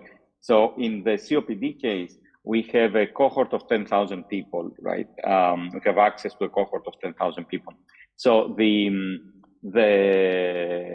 questions we ask, the smoking status comes out of the questionnaire, and the questions we ask is, are you a current smoker or not? How much did you smoke in your life? How many, as they call, pack years, right? And this questionnaire cannot quantify really how much they smoke and what is the effect of smoking or smoking cessation today. And the reason for that is there are multiple reasons. One is, for example, the people tend to lie. If they have smoked, 3 packs per day for 10 years, they might say they smoke 2 packs a day for 8 years or something because they don't want to show to the doctor how bad habit they had. The other thing is we don't know how much was the exposure to secondhand smoke, if they grew up in a home where everybody was smoking or not. And also how much they were exposed to other pollutants that they might harm lung as well. So for smoking now, thankfully, we have a way to more objectively quantify, or at least in principle. We don't have the algorithm to quantify it yet, but there are, and this is the DNA methylation. So the DNA methylation accumulates the effects of smoking and exposure to other pollutants, as well as aging factors on that, although the aging effect is much smaller in terms of magnitude than the smoking. So we do use some DNA methylation in specific sites to adjust for this smoking history of the patient. Otherwise, it's a very complicated model, right? You say, did you smoke now? Yes. You say, are you a smoker? It says no. Then you need to do the follow-up question, when did you stop smoking? And they might say, this morning after I learned I have lung cancer, right? So I don't know if that answered the question, because the question seemed to be more general, but if you want to rephrase it, I'm happy to try to answer it as well. Yeah. Thanks a lot for the try. It's very interesting. Regarding the other machine learnings, you mentioned, as I remember, random forest support vector machine dealing with, let's say, single-omic data, for example. The interpretability, for sure, it's an issue. The other is a correlation. So you have before to take out this correlated, let's say, features, and then to add to this. For this, I have been working on regularized regression techniques that, like elastic net regression, for example, that deal with this collinearity and high dimensionality, and also works well even with microbiota data that are very sparse data. Right. Yes. I don't say that these are not good techniques. What I say is that they are not as effective as the causal model, the causal graphs, right? And the reason for that is, let's take the lasso, for example. The lasso will return you a number of variables depending on how stringent you are. It usually doesn't return more than the number of samples you have. And if you run it on subsamples of your initial data, in the different rounds, it might return different variables because there is this highly correlated variables. And one time they might pick one and another time might pick another, right? Yeah. So that's why I say that in the causal graph framework in the past, what we were doing was to put all the correlated variables in the same bin and then use them. Let me go back to the thing to show you what we do now, and use them in take one of those out as a representative of this bin. So now what we do is, where is the here is that's the one.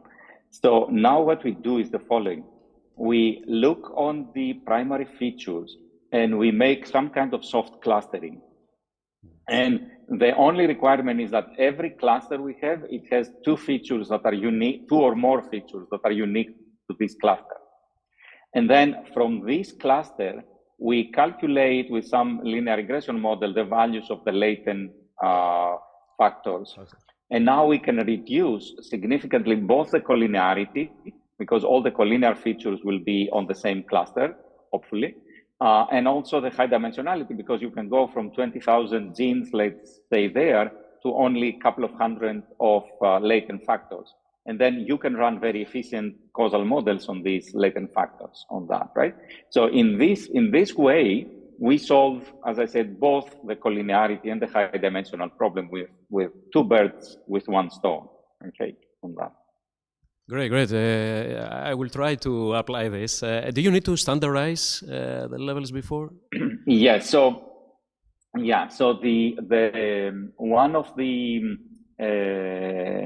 requirements of these models, but it's the same with the lasso regression and every other model of that, is that the continuous variables are Gaussian, right? The continuous variables should be Gaussian. Now, they are never Gaussian. But as close to Gaussian you can get, the better. So, for example, when you have RNA-seq data, which is counts, and these are negative binomial, you can take a logarithm, or you can do some other tricks to get it look more like normal distribution, right? So the closer you are to the normal distribution, more accurate these algorithms will be.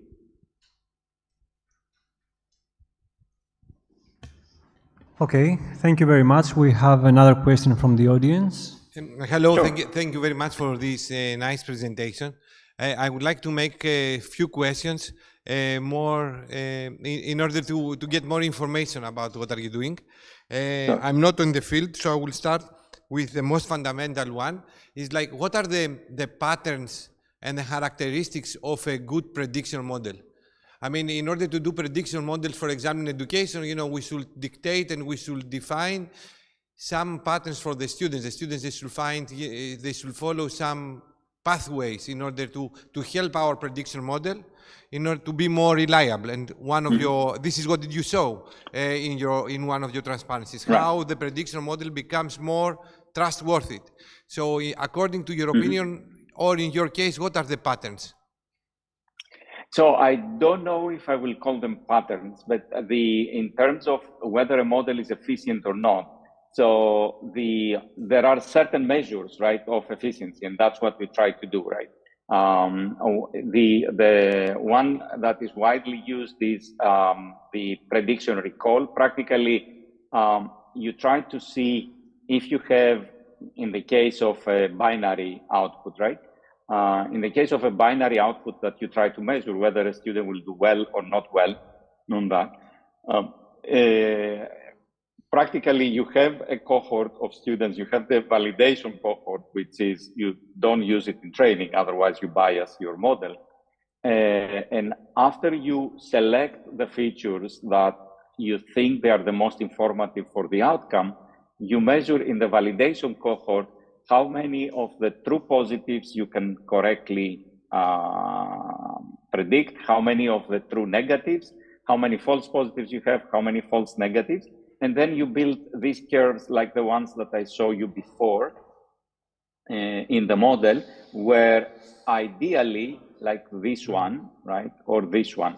So the way to measure how a model does here, right, the way to measure how the model performs here is you measure how much area it leaves under the curve. Correct. A random predictor will be 50-50, so it will leave 50% of the area under the curve. As you see here, the LCCM has 90% under the curve. So an ideal model will go up here and here. So how these curves are made, you have different parameters that you run the model on different parameters, in our case, sparsity or things like that. And then you measure at the different parameters how many false positives you have, how many true positives you have, and that's how you do this plot, right? And the more area you have under the curve, the more like up here and here it goes, the better. Does this answer the question? Yeah. This is exactly what I was asking. How do you improve in order to cover more area under your integral, let's say? This one, how do you improve? There is no golden recipe there. In our case, we postulate that the variables that we select using the causal graphs, that's the best that we can do. You cannot improve anymore because the information of all the other variables are not, so all the other variables do not add any additional information if you have selected those Markov blanket variables, right? So we argue that that's the best we can do with this data set and this variable. Give us different variables and we will see how we will do, right? Yeah, that's the question practically. Mm-hmm. That's the answer practically. And I have one more question, please, if I have time. Yeah. Go ahead. How do you reconfirm in experimental level the validity of your prediction model? I mean, do you compare it with other techniques? Let's say for the dynamic therapy, you mentioned something about X-rays. I mean, how do you compare the prediction model of real examination techniques? Right. This is a good question. So this is a good question, and it goes on two levels. One, so at the predictive model level only, if you're interested only on the predictive model, then you examine it by, in this case, for example, we took a model that also had 3 variables, and it's the state-of-the-art model. This was this Brock parsimonious model, has 3 variables: sex, nodule location, and nodule size. This is the state-of-the-art. And what we did is we took this model, we retrained it on our data set, just to be fair, that our model and this model will be trained on the same. So we recalculated the coefficients of these 3 variables, and we compare it in terms of area under the curve. But also, in order to be fair, we took the original coefficients that they were calculated on 1,000 samples and 1,000 CT scans, and this is the purple line here, and we still did significantly better. But there is another thing, though, that goes to your question. Besides the prediction, which is easy to compare, how do I validate that the mean intensity, for example, oops, sorry, that's for some reason, wait, okay. Okay, how do I calculate that the mean intensity is connected to the nodule time? And the answer to that is I can't. The only way I can kind of validate that is if I go to my validation data set, rerun the algorithm there, and this connection comes back again. However, there are 2 things that I didn't mention in the talk. When we create a graph, the tunable parameter we have is how sparse the graph will be, how dense or sparse will be. To calculate the optimum sparsity, what we do is we take subsamples, and for every subsample, we run a bunch of different sparsity levels. Then we go to the next subsample, again, run different sparsity levels. And then we look how many times each edge appears in the same sparsity across subsamples. And the sparsity that gives us the most stable graph So the same edges come again and again. That's our optimum sparsity.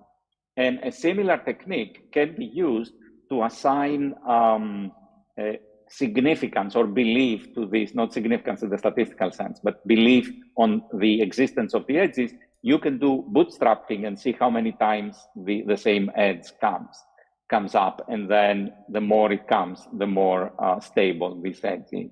So these are things. So for the prediction itself, we have the standard techniques like area under the curve, either the precision recall or the receiver operator characteristic curve.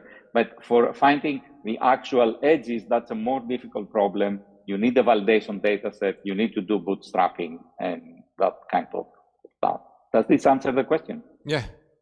I mean, I have more insights now. But I have can I have another one? But just from curiosity, you mentioned, because here in these 3 days we are listening about artificial intelligence, machine learning, then other people, they are speaking about deep learning. How much do they affect, if there is any difference, the application of machine learning? Now in your case, you change it to deep learning. I mean, is there any impact on changing the technique that you are approaching your data? So deep learning is used for making decisions, practically classifications or predictions, right? So that's the deep learning. So deep learning will not give you, so there are pros and cons, that's what I'm trying to say. So deep learning will not give you, for example, that this model is only for the high-risk patients because emphysema and bronchitis are not connected here. You will not know what are the biases of deep learning. However, if you want to make a quick decision, you have a self-driving car, you want to make a quick decision on whether to stop or not because there was a red traffic light and they need to analyze the image and find out whether the traffic light is red or yellow or green and need to make a quick decision, stop or go, this kind of simple decisions, then deep learning will be much better. Because if you have enough data, that's the key thing here, right? If you have a lot of data, and your aim is to make a decision at the end, a classification or a prediction and so on, then deep learning can be very efficient. But then you don't know why you are efficient and what limitations or biases are in your data set. So there is also pros and cons on what to use, right? Thank you very much. Thank you. Okay. If we don't have any more questions, then we can conclude this presentation. Once again, Professor Benos, thank you very much. It was an honor. And thanks, everybody. And thank you for inviting me. Thanks very much. Yes, excuse me. We have one comment from one of the attendees. Professor Benos, do you hear me? Hello. I'm yes, Ioannis Svendurakis, Naso's friend. How are you doing? How are you doing, Takis? Very well. How are you? Good. I didn't know you were there. Yes, I'm a member of the staff here in HMU in the Department of Nutrition and Dietetic Sciences. I've left you in Pittsburgh and I find you in University of it's Florida, yeah. Although today I'm in Baltimore, but yeah. I'm a PhD. I'm a candidate here in the HMU, and that was. Right. Thank you very much for this wonderful information. I would like to say to the audience that Professor Takis Benos is half Scythian because his wife Maria Kapitanaki is coming from Scythia, so. That was, it would be delighted to have you here next time as a physical presence and share with us all this information. It was an honor. I'm very proud of you, my friend, and keep up the good work. Thank you. Thank you, Yanni. Thank you. Thank you. Thank you very much. Thanks, everybody. Have a great day. See you. Bye.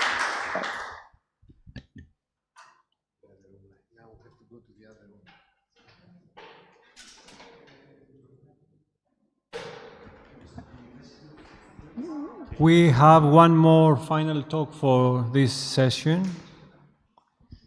which is about to start. Okay.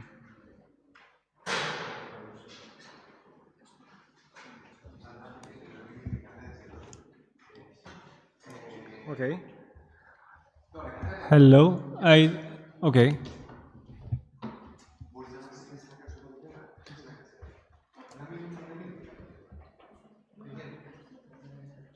Okay. Just one more minute, please, before we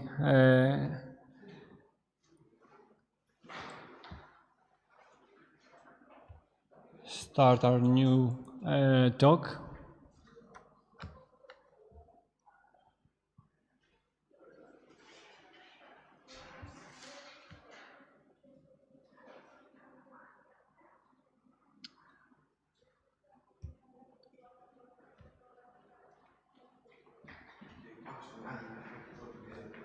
Okay, then let's make a start. I would like to say hi to Riva. This is connected. You need a microphone. You need a microphone. Yeah. Okay. Let me introduce the next speaker for this session. The next speaker is Dr. Riva Tugger-Decker.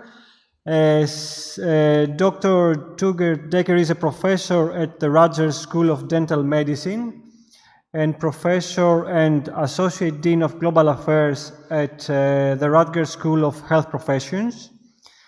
Her expertise lies in the areas of nutrition and oral health, and she has explored diet, nutrition, and tooth loss in older adults, nutrition and orofacial pain, and head and neck cancer. She is also a fellow of the New York Academy of Medicine and has held several elected and appointed positions in professional organizations. The title of her presentation for today is Advancing the Role of the Dietitian Across Clinical Practice Settings. So, hello, Dr. Riva Tugger-Decker. I don't know if you can hear us well. Yes? I can hear you. Can you hear me? We can hear you perfectly well. Thank you. So, you can start with your presentation. We have 45 minutes plus another 10 minutes in the end for questions or discussion. Excellent. Well, Kalispera to everybody. I see the room and I recognize it from our visits there last year. So it's a pleasure to be back there even virtually. I have nothing to disclose other than the fact that I am an editor of the upcoming 12th edition of Modern Nutrition in Health and Disease. And I have been since 2020 the Rutgers International Academic Partnership Program with Greece co-lead on that. And it's been a pleasure to work more with HMU and other universities in Greece. So here are my objectives for this morning or this afternoon. It's currently about 8:15 in the morning in New York. So I thought I'd start with how the role of the dietitian has changed in the past century. And it has changed dramatically in that when the role of the dietitian started about 100 years ago in the 1920s and leading up to the 1960s, they worked in hospitals, nursing homes, dialysis centers, and clinics.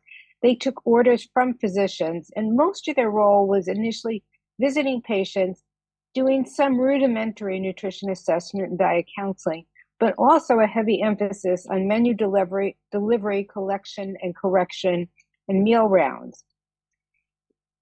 In the 1970s to the end of the 1990s, the role of the dietitian started to expand, and that expanded in part with the literature that came out about what we called in the United States the skeleton in the closet, or discovering the concept of hospital-based malnutrition. So all of a sudden, dietitians had a greater role in nutrition assessment. And dietitians started to do physician rounds with them. And we saw the advent of nutrition support teams. We saw the dietitians doing nutrition assessment to look for malnutrition. And in the end of the 1990s, we introduced the concept of nutrition-focused physical exam. I was one of the first to start teaching that in 1996.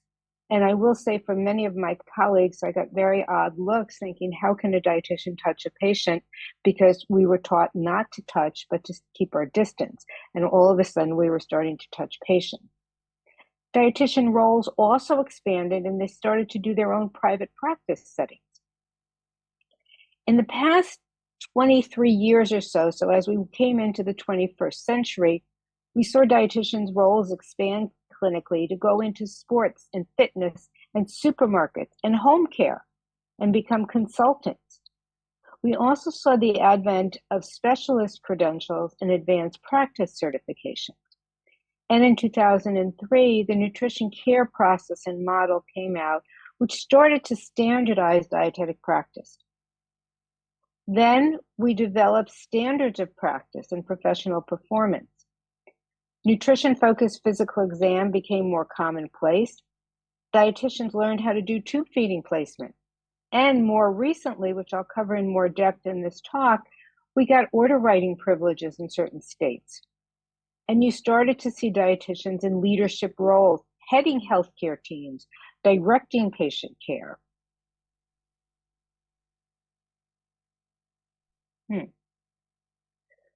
So as we started to define the roles and responsibilities of dietitians, in the United States, we have the Commission on Dietetic Registration, which is the credentialing body for dietitians, and the advent of standards of practice and scopes of practice.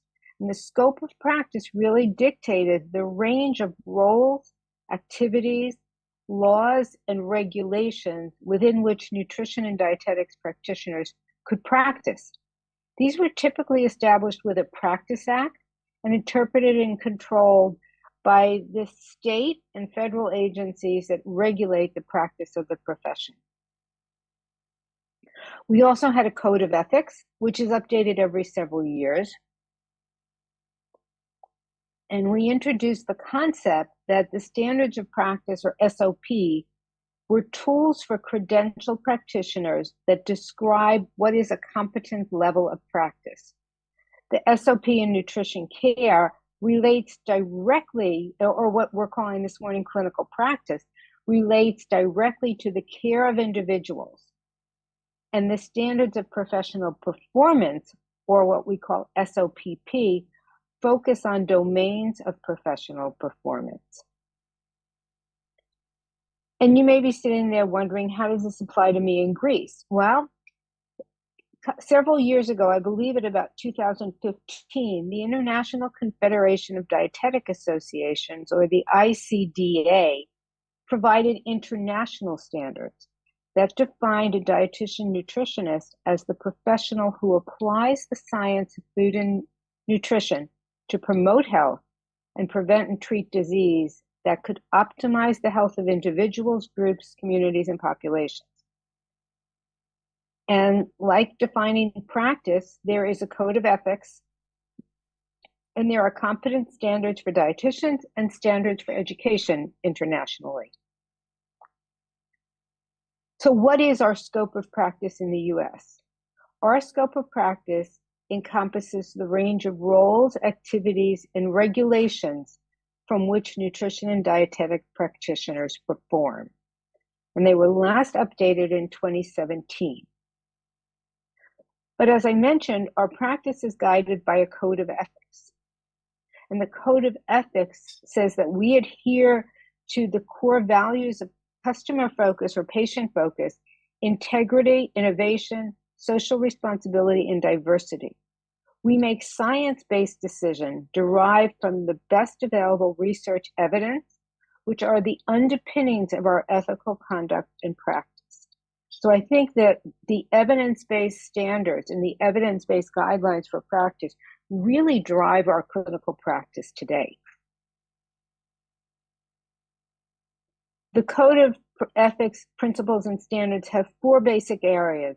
They focus on competency and professional development in practice, so non-maleficence, integrity in personal and organizational behaviors and practices, the concept of autonomy, which I will go into more depth later, professionalism or beneficence, and social responsibility for local, regional, national, and global nutrition and well-being, so justice.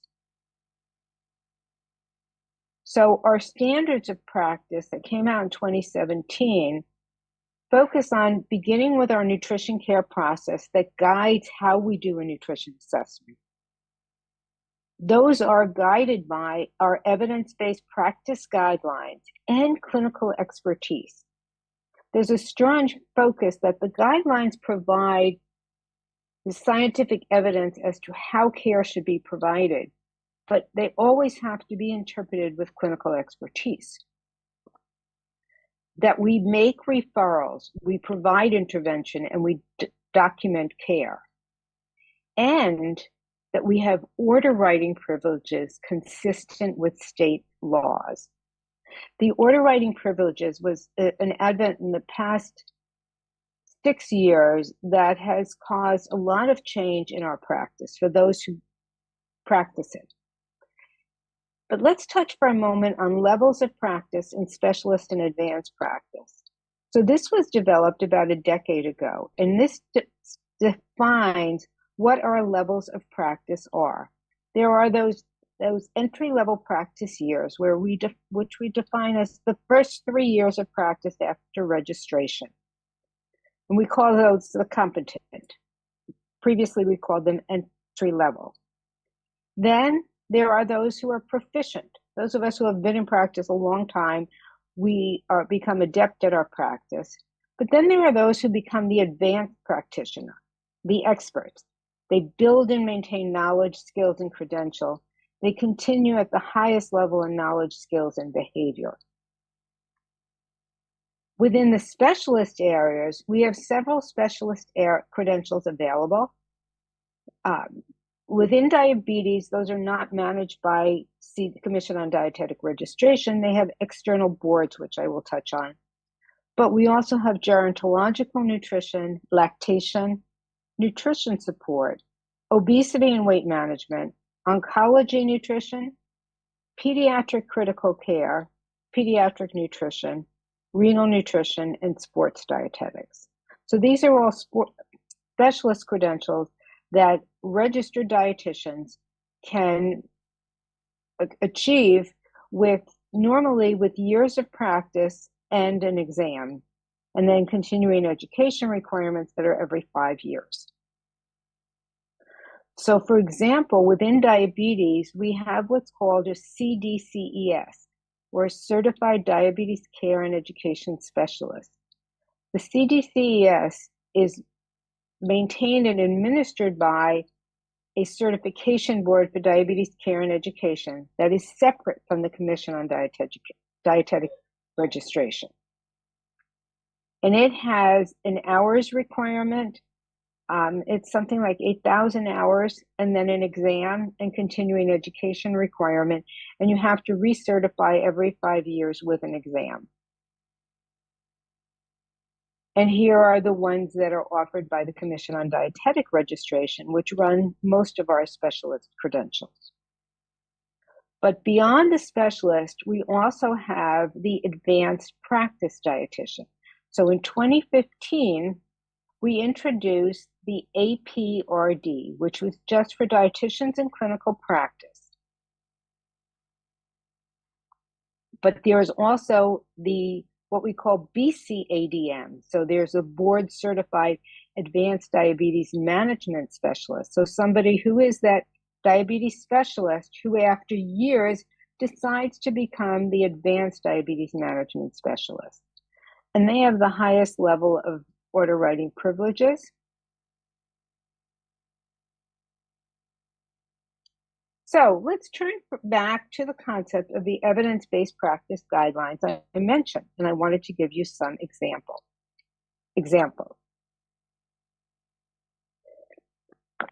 So we know that adult overweight and obesity management is an often discussed issue. If you're out socially and people hear you're a dietitian, they'll often start asking you about weight management.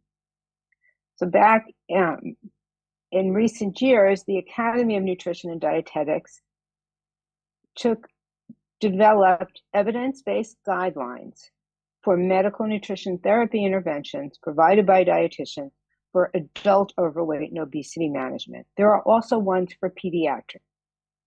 And the guidelines clearly say the objectives are to provide recommendations for dietitians who deliver MNT or medical nutrition therapy behavioral interventions for adults with overweight and obesity to improve cardiometabolic outcomes, quality of life, and weight when appropriate for and desired by the client. So this also strives to maintain patient-driven care. Recommendations in this guideline highlight the importance of considering all the complex contributors to overweight and obesity and individualizing interventions to client-centered goals based on their specific needs and preferences and shared decision-making. And I think the area I've highlighted really emphasizes where our evidence-based practice guidelines have gone. They're very client-centered and they're very focused on individualization. So they go on to provide certain guidelines, and then the column on the right here indicates the level of evidence. They say they must have at least 5 interactive sessions. It has to be for at least 1 year, that there are follow-up contacts at least every 3 months, that you can use telehealth, in-person contacts, or a hybrid combination. It could be individual and group or a hybrid, and it should coordinate the care in a variety of settings. And again, these are all based on systematic reviews of the evidence, so they're evidence-based recommendations.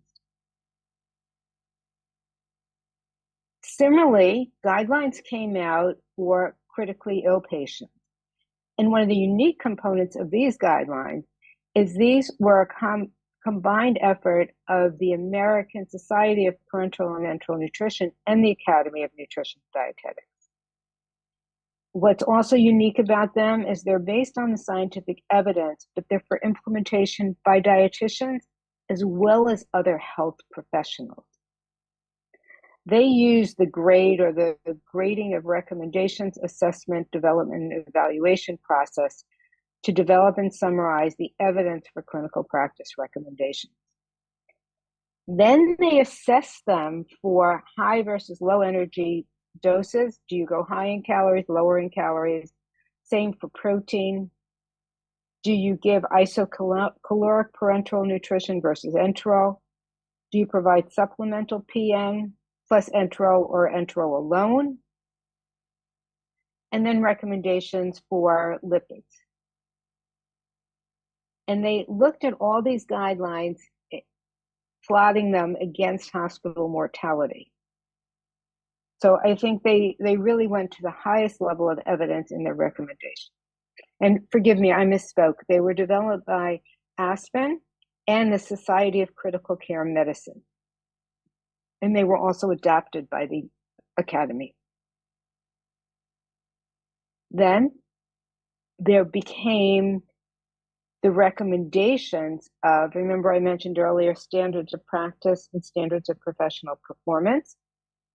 Well, ASPEN, again, the Academy of Nutrition and Dietetics, and the Association, the American Society for Parenteral and Enteral Nutrition, developed standards of practice and standards of professional performance for RDs, or registered dietitian nutritionists, in nutrition support. And they update them every 5 years. And these were last updated 2 years ago in 2021. And I think this highlighted section is what is important, that the SOP and SOPP for RDNs in nutrition support provide the indicators that describe competent, proficient, and expert levels of practice. The standards of practice use the nutrition care process and clinical workflow for delivering patient care. There are 6 domains that focus on professional performance. And then they provide indicators on how the standards apply to practice. The unique aspect of the SOP and SOPP is that dietitians and managers and directors can use these tools both as self-evaluation or peer evaluation tools for assuring competent practice in nutrition support and determining what education may be needed. So that if you're in nutrition care management, you might ask your dietitians in critical care to use this as a self-evaluation tool. And now, just one more example, if you allow me, is one on diabetes and prediabetes. These were published by the American Diabetes Association as a consensus report to provide clinical professionals with evidence-based guidelines about how to individualize medical nutrition therapy for adults with diabetes or prediabetes. And they recommend what the duties of the dietitian are. The Academy evidence-based guidelines provide the structure for implementation of MNT for adults with diabetes. They speak to 3 to 6 MNT encounters during the first 6 months following diagnosis, and a determination whether or not additional encounters are needed. And they say that there should be a minimum of 1 annual visit per year.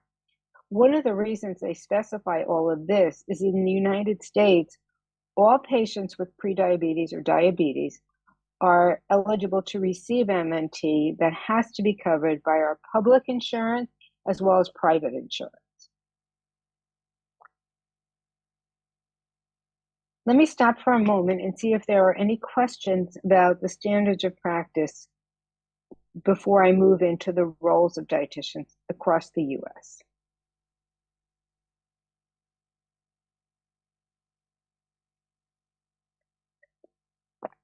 All right, well, let's then turn and look at what do dietitians do? I said, as I mentioned before, over the past 100 years, our roles have changed.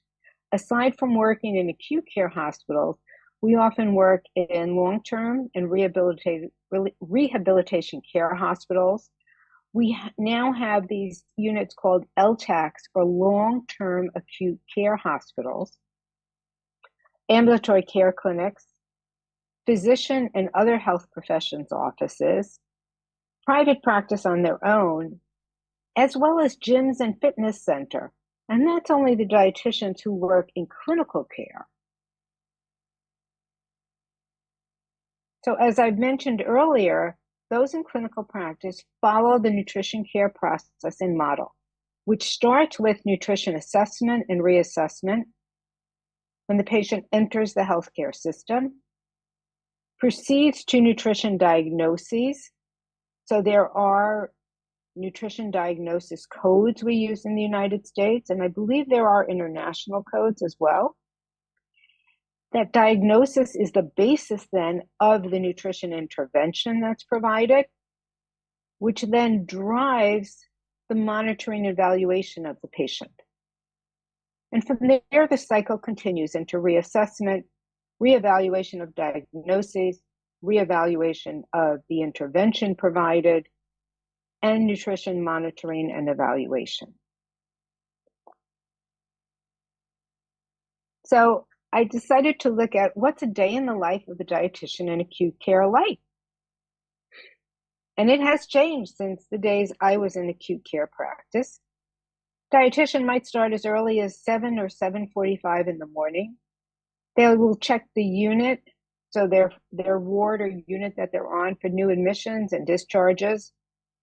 They might do a quick rounds with the healthcare team, not bedside, but just a quick rounds to catch up on the patients. Then they might review the charts of new patients or patients that may have had tests. Then there are usually bedside rounds of patients, which may be done in concert with a physician team, a nursing team, or an interprofessional healthcare team. Following rounds, they might likely do nutrition assessments on new patients. They might place feeding tubes. They will always do a brief meal rounds. Now, Historically, that meal rounds used to look at the quality of lunch. Did they get the right food? Very often now that meal rounds is looking at, are the patients able to eat the food? Do they have the physical ability to, whether that's due to external factors outside of their mouth, such as, their posture? Do they have a severe kyphosis that they can't eat? Their hands, and can they bring the food up to their mouth? But it also might be their physical ability to bite, chew, and swallow food. This is a good opportunity for the dietitians to stop in and see the patient's ability to eat. Then they might take a lunch break, albeit brief, follow up on additional nutrition assessment, patient counseling, any charting they have to do, and finish their day around 4 p.m. I don't know how this equates to what a Greek dietitian does, but I'm certainly interested in hearing, perhaps during the question and answer period, how our daily lives differ in practice. So Dr. Markakis asked me to discuss autonomy in the concept of clinical practice. So I thought I'd say, what is autonomous clinical practice in dietetics? It's self-determination, responsibility. Yes, it's freedom, independent. It's empowering. We have decision-making. It can be very motivating. But we also find it doesn't always work. So in 2013, we conducted an advanced practice audit, and I had the wonderful honor of being the chair of the Commission on Dietetics registration at the time when we looked at clinical advanced practice. And we conducted a study of what advanced practice was in the United States. And we had to define how we would assess autonomy.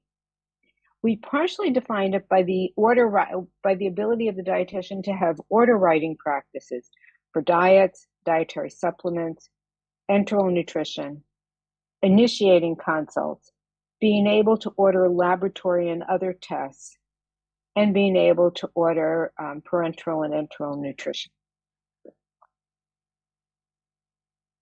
And we found that those who are at the advanced level were more likely to practice autonomously. However, while in 2017, the federal government said we can have order writing, dietitians have order writing privileges if it fell within the state and individual facility guidelines. But there's a lot of controversy about why we don't have such autonomy always in order writing privileges. And what is the problem? Why don't dietitians want that autonomy in order writing privileges? This study actually came out of Australia, but the things they write about are very similar to what we see in the United States. And I'm very curious to see if these also apply in Greece. There is often that doctor-dietitian power challenge. And I wish I could see the audience now and see your faces to understand if this is an issue you're facing as well. That power challenge requires strong interprofessional skills. And I think some of the key points of this article are familiar to many of us and resonate around the world to dietitians. In the acute care setting, a dietitian's clinical decision-making is strongly supported by our interpersonal and communication skills to be able to navigate the power relation with physicians aiming to provide quality care. Managing those power relations requires us as dietitians to build and maintain professional relationships, negotiate and advocate to facilitate our patient care. And we need that kind of professional training and development that would benefit by integrating into professional education that explores power, role appreciation, emotional intelligence skills, and decision-making autonomy. So while dietitians may have that decision-making autonomy legally, it's often very hard to enact it in hospitals when there is a power struggle between the doctor and the dietitian.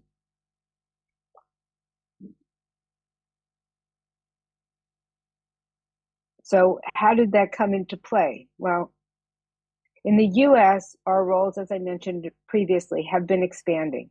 In the late 1990s, I mentioned we introduced nutrition-focused physical exam. That was a power struggle often with nurses, speech and language pathologists, and physicians. We wrote several papers about this and got some very direct and often angry letters in return about how can you do this? Dietitians are not allowed to touch patients. And I would very kindly send them the SGA, or the Subjective Global Assessment Guidelines, which were published in 1982 by Detsky and Gigi Boy, which spoke to our nutrition-focused physical exam as being part of nutrition assessment, and nutrition assessment is within our scope of practice. In the early 2000s, some facilities starting to allow dietitians to do tube feeding placement. And in 2014, federally, dietitians were given nutrition-related order writing privileges if it was in accordance with state laws in hospitals. In 2017, that expanded to include long-term care settings. But despite this, not all hospitals and long-term care facilities in all states allow this. And what is I find more discouraging is not all dietitians want these privileges. And why? So I asked several colleagues. I asked colleagues who were in clinical practice. I asked colleagues who were educators of dietitians. And I asked managers. I said, what are the factors that deter autonomy and expanded roles, and what helps them? So what I learned is that very often dietitians are afraid of making a mistake. They want more training because they don't want to hurt a patient. They lack the confidence. Remember that dietitians is a very female-driven profession, and very often we lack the confidence to make decisions independently. So again, we need that training, not just in the skill, but in the psychomotor components of that skill. There are power struggles, which I mentioned. That article from Australia is very similar to what we see here. The imposter syndrome, we can't do that. We're a dietitian. They don't want the liability for order writing. If an order is written and something happens, you have the liability for it as the dietitian. And others don't want the responsibility of being on call for order writing. What factors help autonomy and expanded roles? Advanced practice credentials. We learned that with the practice audit, but we see it here that dietitians with those advanced practice credentials have the confidence and want to and have the knowledge and have achieved the training. Training helps, and having mentors. Mentors seem to be a very strong predictor of success in achieving autonomy, and having strong partnerships with physicians who say, I want you to do the orders for the patients under your control. You are the expert. Again, I'm curious to hear about what the practice is in Greece and how this is affected there.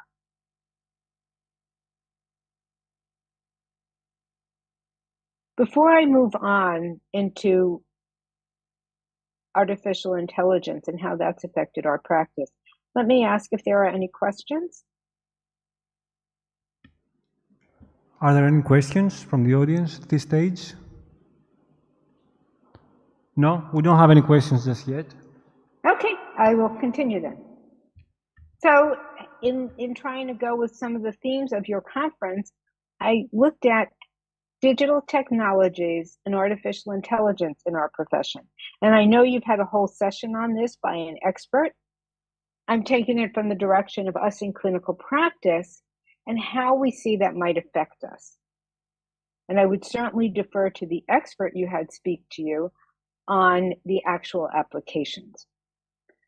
So there's always the question of which applications are grounded in scientific evidence, thus supported by research.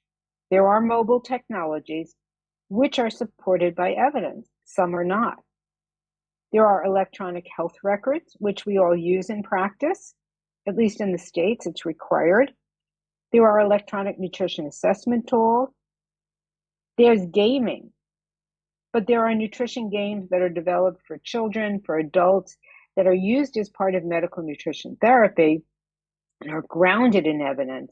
But unfortunately, there are also those that are developed that are not grounded in evidence. There's our use of telehealth, which over the past 3 years has expanded markedly, in part due to the COVID pandemic, but many dietetic practitioners have found that it's actually a better predictor of patient success because they can they have less patient cancellations if they're able to connect with the patient virtually when the patient physically can't make it to the office.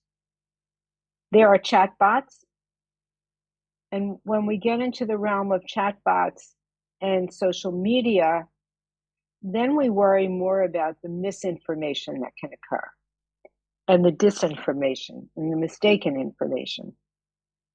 And then there are models for identification of disease. So predictive modeling that occurs is another use of AI, which has led to many advances in practice. And then the use of predictive equations.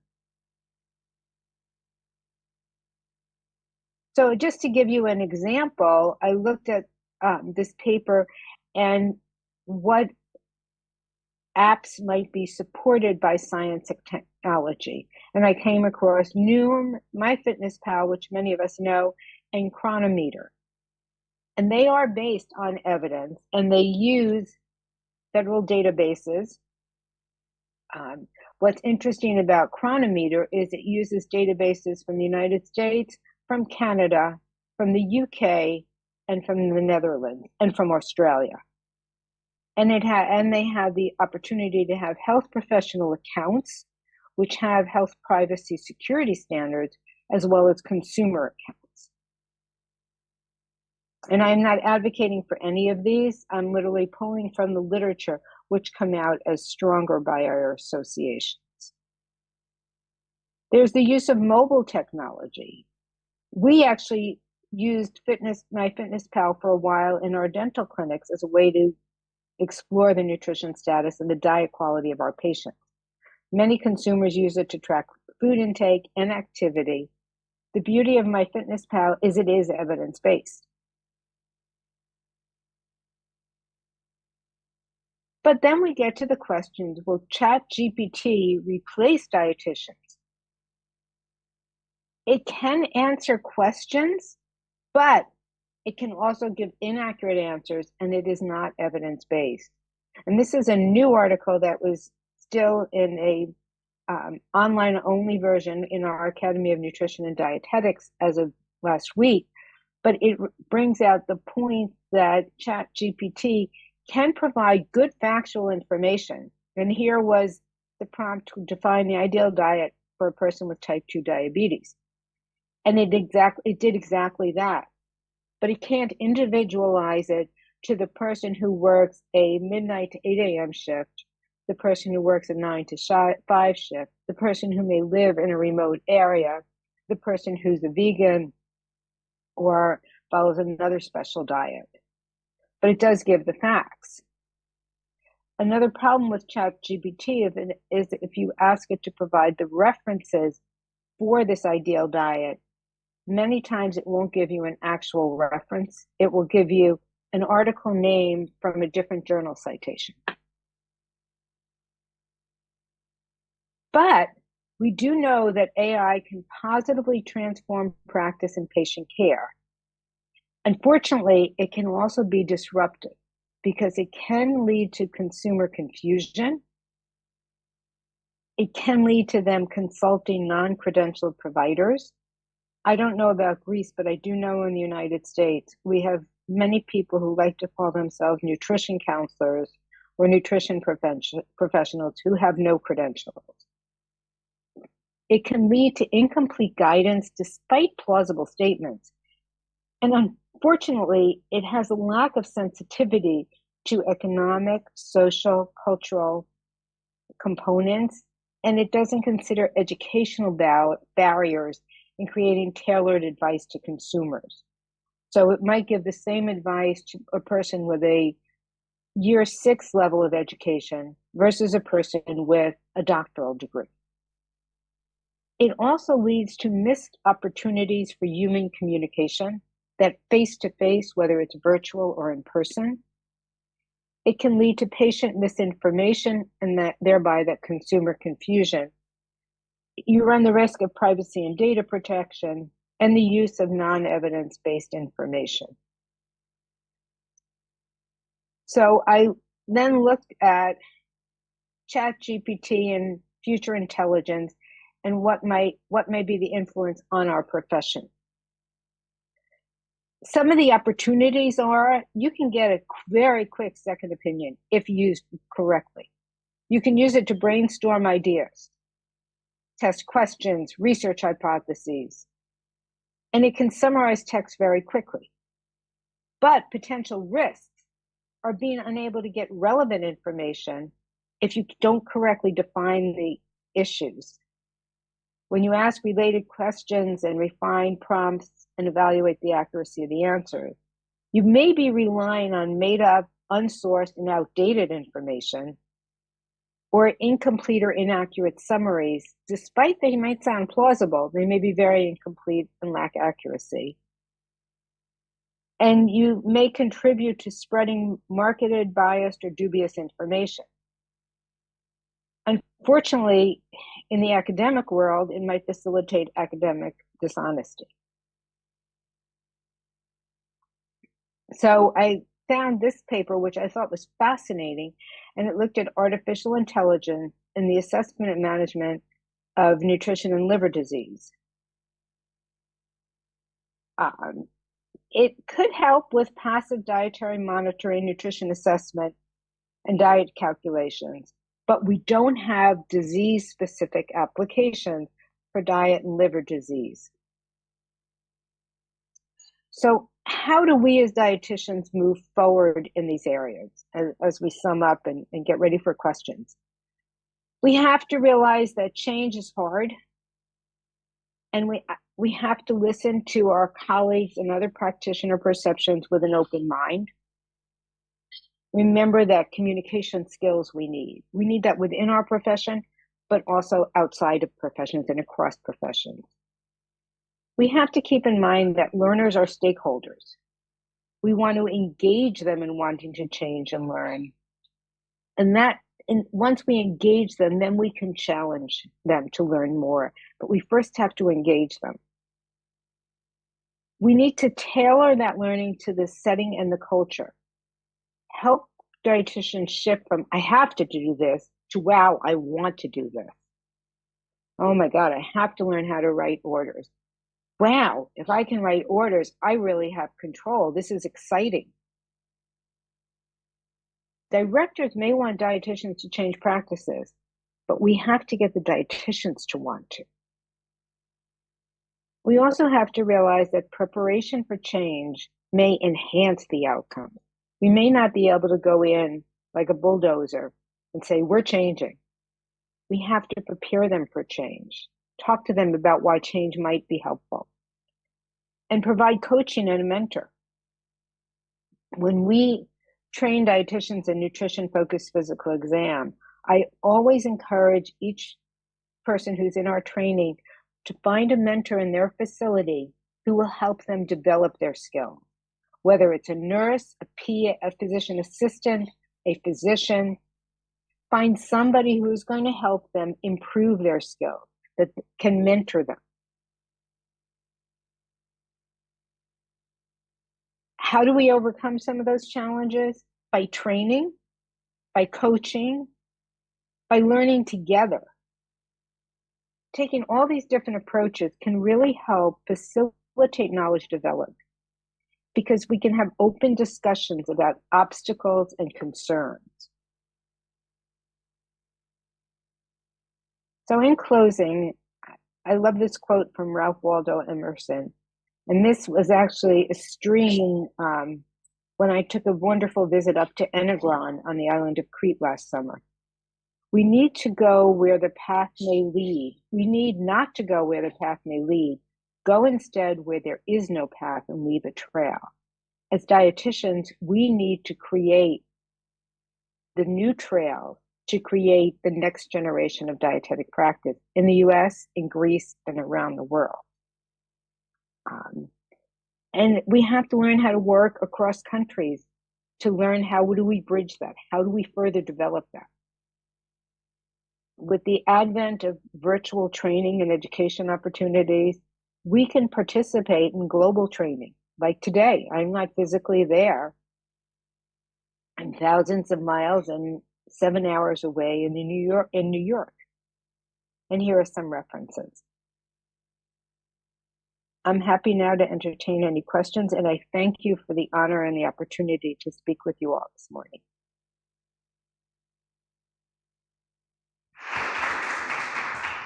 Thank you very much for your talk. That was very informative, very helpful for us to understand the role of dietitians in the United States.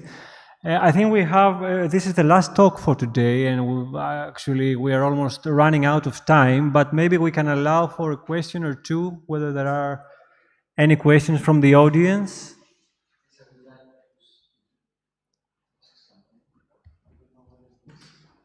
Are there any questions? No? Okay. So can I ask a question then, if we have a minute or two? You mentioned in your presentation, as part of the nutrition care process, you mentioned the word nutrition diagnosis. Could you please expand a little bit on that? What do you mean by nutrition diagnosis? Maybe it's a term used in the United States, and I'm not very familiar with it in Greece. So what do you mean nutrition diagnosis as part of the nutrition care process? Certainly. So, you know, at least in the US, we have diagnosis codes that physicians use, whether it's the ICD or the international ICD-9 or 10 codes. Psychology has their own set of codes, and those codes are used for billing and for submitting to insurance. So about 15 years ago, dietitians introduced nutrition diagnosis codes so that you can use a diagnosis code that is specific to nutrition to diagnose the problem. It might be obesity secondary to excessive caloric intake. It might be weight loss secondary to inability to eat, or it might be weight loss secondary to poor masticatory function. So the patient lacks teeth to be able to bite and chew, so they haven't been able to eat and they have malnutrition. But there's specific codes that only the dietitian can use, as opposed to the codes used for billing and charging that physicians use. Does that make sense? Okay, yes, it makes sense. Thank you. Can I also, one last, there is one question from the audience. Sorry, sure. Ioannis. Okay. Hello, Ioannis Fendurakis. Thank you, dear professor, for the wonderful presentation. Thank you. Thanks a lot. I would like to pose a question which is relative with your expertise and your experience in the field of dietetics. Is this getting to be better, to evolve as nutritionists, as professionals, is it an inner process? It is this we want to accelerate, we want to go further, we want to excel.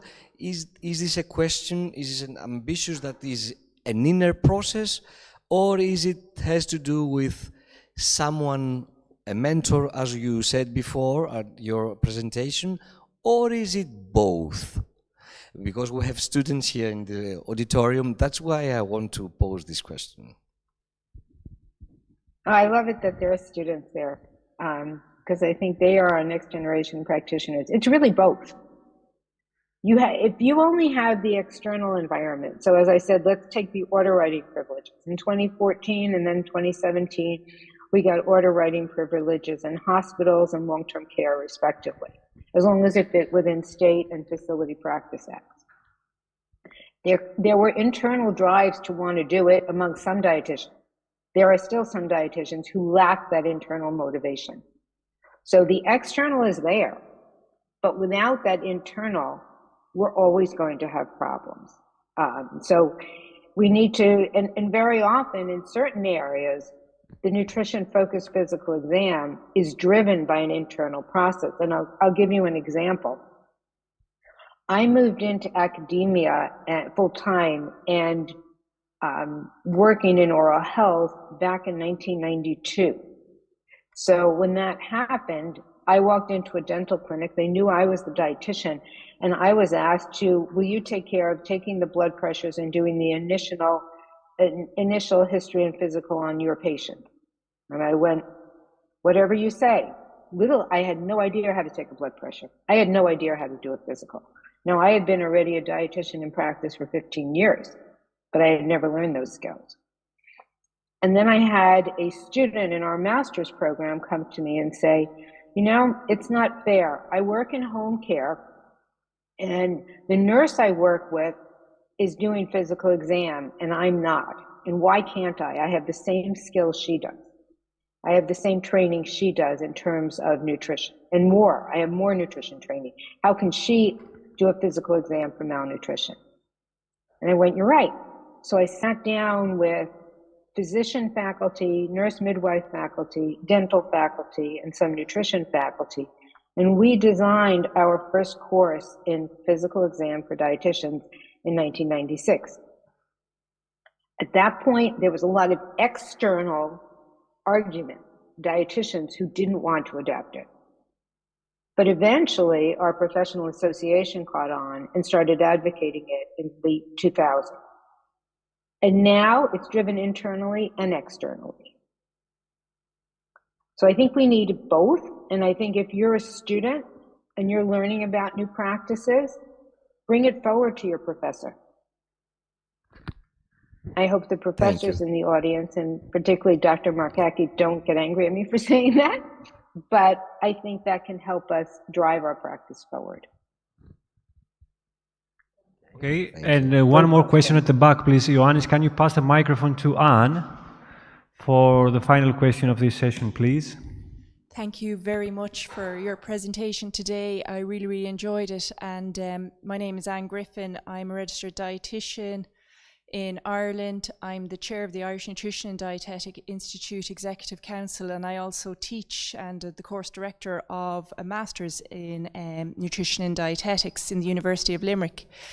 I just want to reflect on what you said there about the nutrition care process. Say, first of all, in relation to nutrition-focused physical exam, back in 2018, we had 2 trainers come from the US, from the academy, to train up 20 of us in Ireland, including educators, as well as practicing dietitians in hospitals, to try and train trainers in the nutrition-focused physical exam.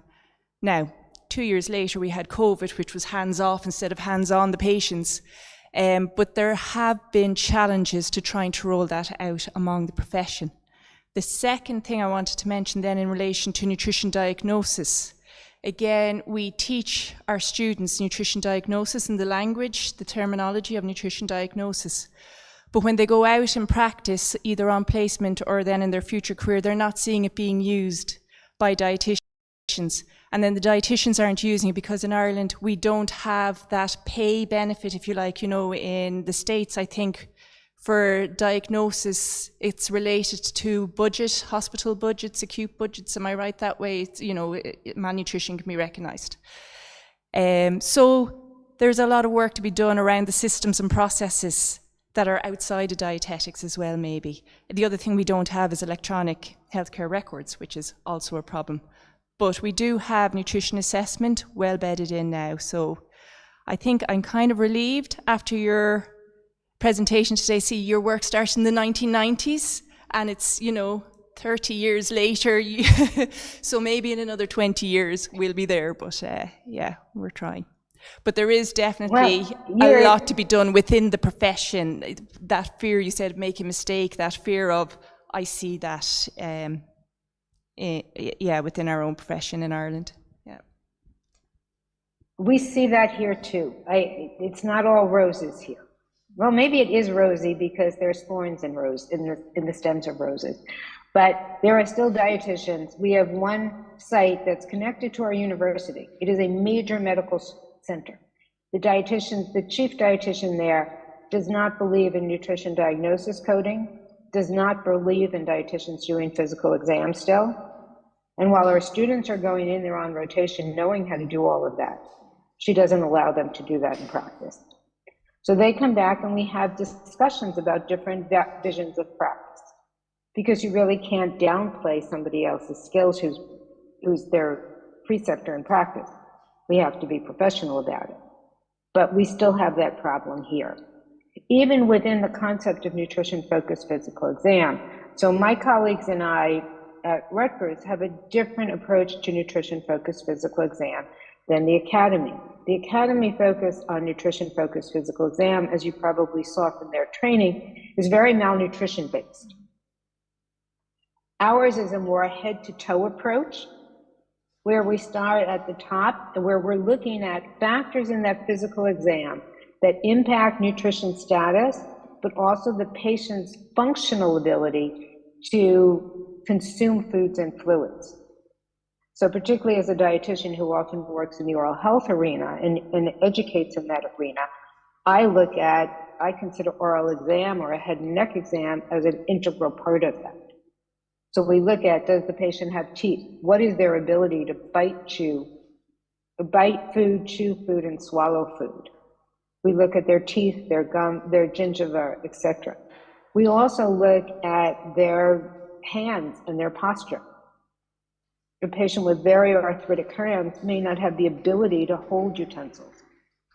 A patient with a severe kyphosis like this may not have the ability to get food into their mouth. And we consider nutrient deficiencies as well. So there are, even within the US, we have different concepts. And those of you who are practitioners have the skills and the knowledge to be or may want to gain. If you're sitting here in this talk, know you want to gain that. For those of you who are students, I urge you to, as my colleague from Ireland just said, keep up the desire, keep up, I don't want to call it the fight, but keep up the push, because you are our next generation of practitioners. So partner with your professors, find out how you can help gain practice. I had so much fun when I joined your nutrition department remotely to do a workshop on physical exam. Partner with colleagues internationally, whether or not you can bring them in person or virtually, to help you gain those new skills. But thank you for your comment. I think you're spot on, and I couldn't agree more, because we still have some of that problem across our country. Thank you. Okay, thank you very much. I don't think we'll have any more time for questions. We have to close this session. So once again, thank you very much for your talk, and we wish you all the best. Thank you.